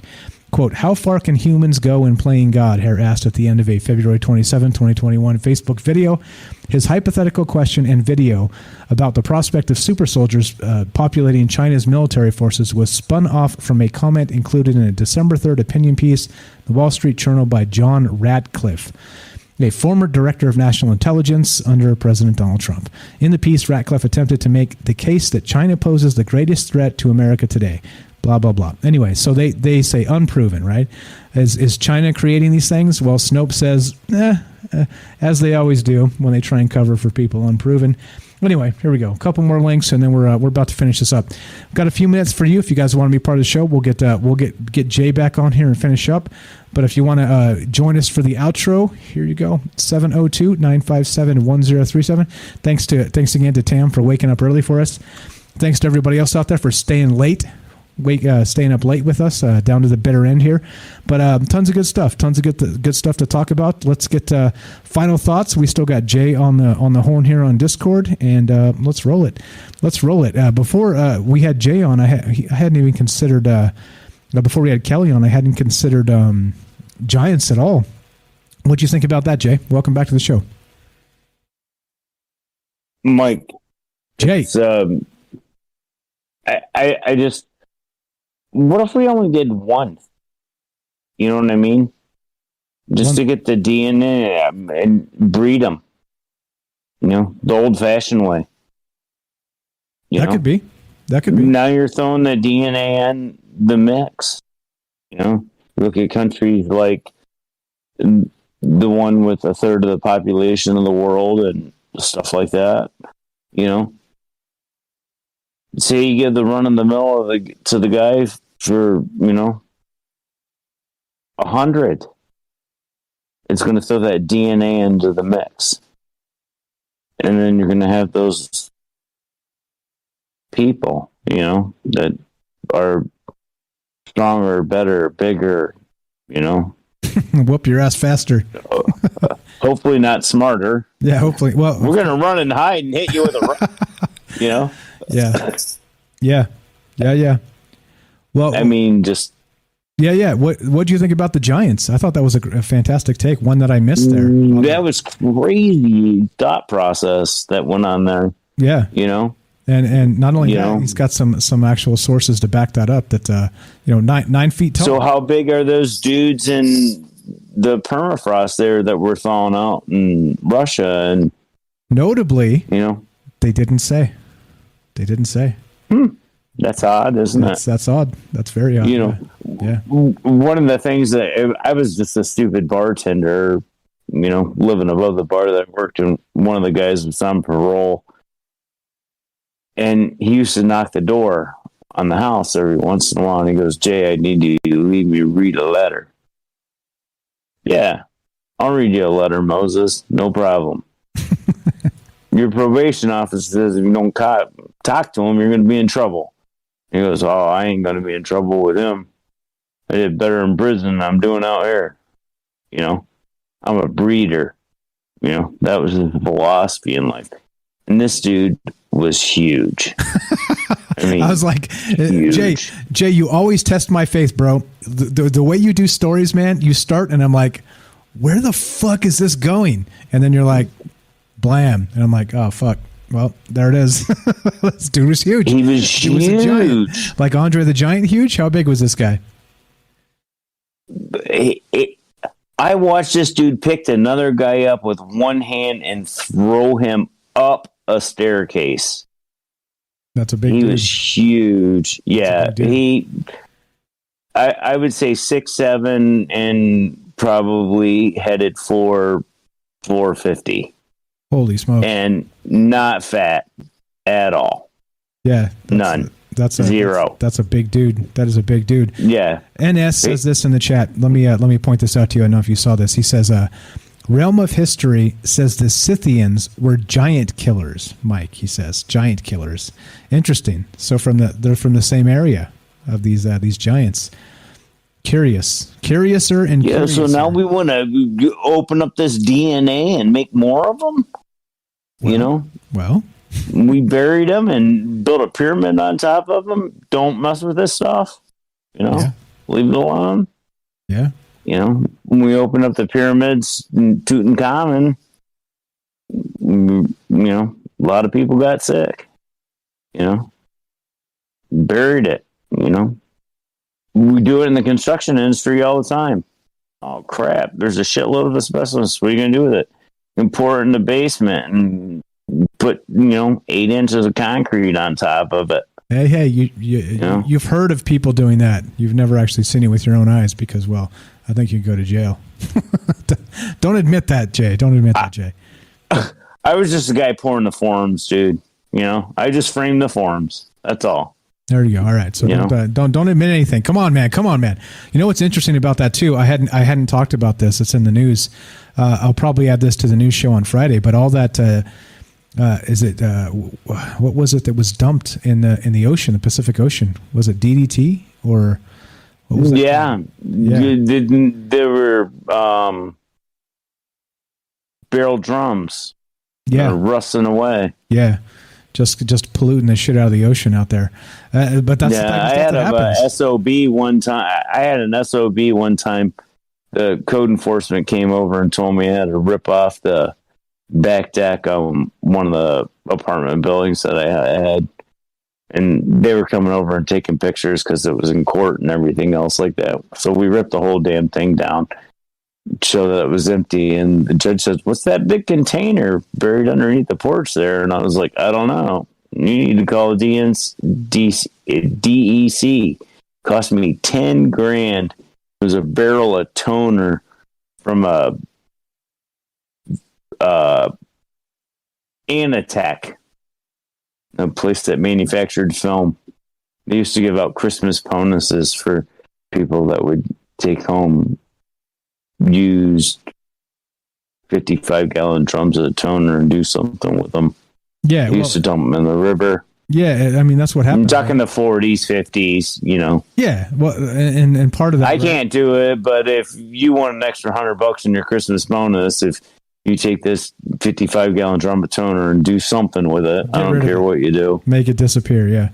Yeah, exactly. The guy that owned my house before I did buried it underneath the back porch. There you go. And I found it during a code violation. There you go. 10 grand. 10 grand. Take that. Damn it. Take that, sucker. Yeah, so it ends up like a lot of this environmental stuff costs money, and people don't want to spend money. Yeah, well, that's what I'm saying is like the whole thing with the cloning and everything. That's an unbelievable amount of money, dude. I mean, that I said earlier when we were on the radio and stuff like that about snapping the heads off of rats and throwing them in a blender and shit. It's true. Hold on, though. But the Pentagon loses trillions every year, right? So, I mean, or not, maybe not every year, but let's say they lose $1 trillion every year. So, like, calling something expensive to me when you're talking about governments and militaries, there's no expense. Well, no expense is too large for them. They're going to just print some money and lose it in the black, what do they call it? The black budgets. Taxes on the Dogecoin. Yeah, exactly. Yeah, I don't know. I mean, that's it. Yeah. They're going to tax us on the Dogecoin. Yeah. You got a bunch of smart people out there that work together and everything else like that. Ran this thing up there. Made $26,000 off their stimulus check. Good for them. Exactly. Yeah. Honesty. Good for you. Good for you. Good to get DD. Smack you with the taxes. I heard. Check this out. If anybody's out there, I don't know how true this is, but I did hear that if you have a large Bitcoin type of situation, windfall, that Portugal is allowing tax-free Bitcoin crypto transactions if you move there. So just nice tip, Mike. If you've made a ton of money, Mike. If you've made a ton of money, that's what all the rich people do, right? They don't sit around and pay the taxes. They're like, "Fuck that! I'm out of here. I'm going to Portugal. They're not going to tax my ass off." Or Aruba. Yeah, that's what they do, man. That is what they do. And like Aruba's got some really cool banks for that, just so you know. So point being, you got to carry it there in person in cash, though. Yeah, exactly. Exactly. But okay, all right, we digress. Now, after all this is said, who knows? Is this propaganda? Is this BS? Is it a zombie army? Is it this? Is that? I like Kelly's take. Maybe they're trying to clone giants. I mean, I didn't really consider that at all, but here we are talking about it, thinking about it. It kind of entered into the conversation. And again, that's why we do it live. That's why we include you guys. A little bit new meat into the gene pool, Say that again? A little bit of new meat into the gene pool. New you? What maybe. do you mean? Well, I mean, what Kelly was saying there is, we're trying to make giants and all that and everything else like that. Well, we are de-evolving. We're weaker, C-section, births, all that, blah, blah, blah. Oh, yeah. So now this is what I'm saying, okay? So now we're going to make us a little bit stronger by adding in some of this stuff from 3,000 years ago, back when we were more violent and more stronger. Yeah, died faster and all that stuff. So I just want to be clear, guys. Just be careful how you phrase things. My God, it just ends up sounding like you're a Nazi eugenicist. So just be careful. I'm sorry. Not you. I'm just saying, generally speaking, just be careful when you're talking about. Well, in the old days, the DNA used to be better. So what we should do is, you see, like it ends up like if you don't qualify that heavily, it sounds like you're riding some dirty rails, if you catch my meaning. So anyway, I made that up, by the way. I don't even know if that's the same. So anyway, let's get the hell out of here. Jay, why don't you tell them how to help the show? Let's play some outro music and join the Discord. There, wait. The Fringe. Wait. We're gonna do some music first. I'll turn it down. But here we go. You're listening to Troubled Minds. This is my buddy Jay. You guys know him. He's from New York. Great dude. He's going to tell you how to help the show. Go right ahead, sir. Join the Discord. Get the YouTube. Hit the like button. Share on the Facebook. Just help Mike out. He's just trying to let us think for ourselves and learn something new every day. Is that okay, Mike? Hey, perfect. What are you talking about? Is that okay? Jay, it came from you. It's perfect, my friend. If you want to help the show, do all the things Jay said. We have a new Patreon. You can find that in the Discord. Do join the Discord. If you want to help us out, listen. Listen is the most important thing. Tuesday, Wednesday, Thursday, 7 p.m. Pacific. Monday and Friday, we have Conspiracy News with Michael Strange at 3 p.m. Pacific on Twitch exclusively. You can get the archive on YouTube 24 hours later. No, yeah, that's what it's about. This conversation kind of went a little weird way. I didn't expect it to go some of the ways it went tonight. But that's the beauty of this. You start a conversation, and many different people collaborate to take it different ways. The Copper Mustache, Mr. Mission Control, dropped a bunch of great links in the Discord. I didn't even get a chance to look at them because we were having a great conversation tonight. It'll spawn the next show or the one after that. Share the information, guys. Join the Discord, troubleminds.org. Get in here and don't do any of this I hate to have to say it. I'm not going to say it. I'm not going to give these guys attention when they do stupid shit. Anyway, Jay, thanks for being part of Mike. this, man. You have done an unbelievable job as a moderator in this conversation.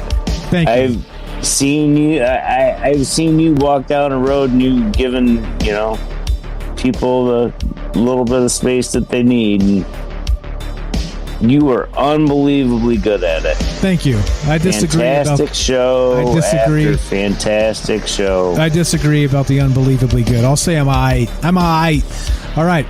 But you guys are great. Jay, you're great. The rest of you guys are great. If you're at the end of this, you are a Troubled Mind super fan and you are first in my heart. And check this out. We'll be back tomorrow. God willing, we'll be back tomorrow to do more of the same conversation. We'll be back with Ash. We have a weird, special, bizarro show planned. Not what you think. Hopefully, we'll keep you off balance. We're going to talk about some crazy stuff. Tomorrow night, 7 p.m. Pacific, you'll get Troubled Minds, Mike and Ash, and we'll be doing some interesting things. Thanks for hanging out, guys. Thanks, Jay. You're the best. Thanks for plugging the show. Everybody else, thanks for being here. Thanks for all the great calls tonight, and we will talk to you tomorrow. You guys, peace. Peace in the Middle East, which apparently is bad these days. They're only happy when the bombs are dropping, which is a damn shame. The world is upside down. Jay, good night. I'm going to move you out. Good night, Mike. Appreciate it, my friend. Thank you. Thank you. We're done. See you guys tomorrow night. Be sure, be strong, be true. From our Troubled Minds to yours, thank you for listening. Have a great night.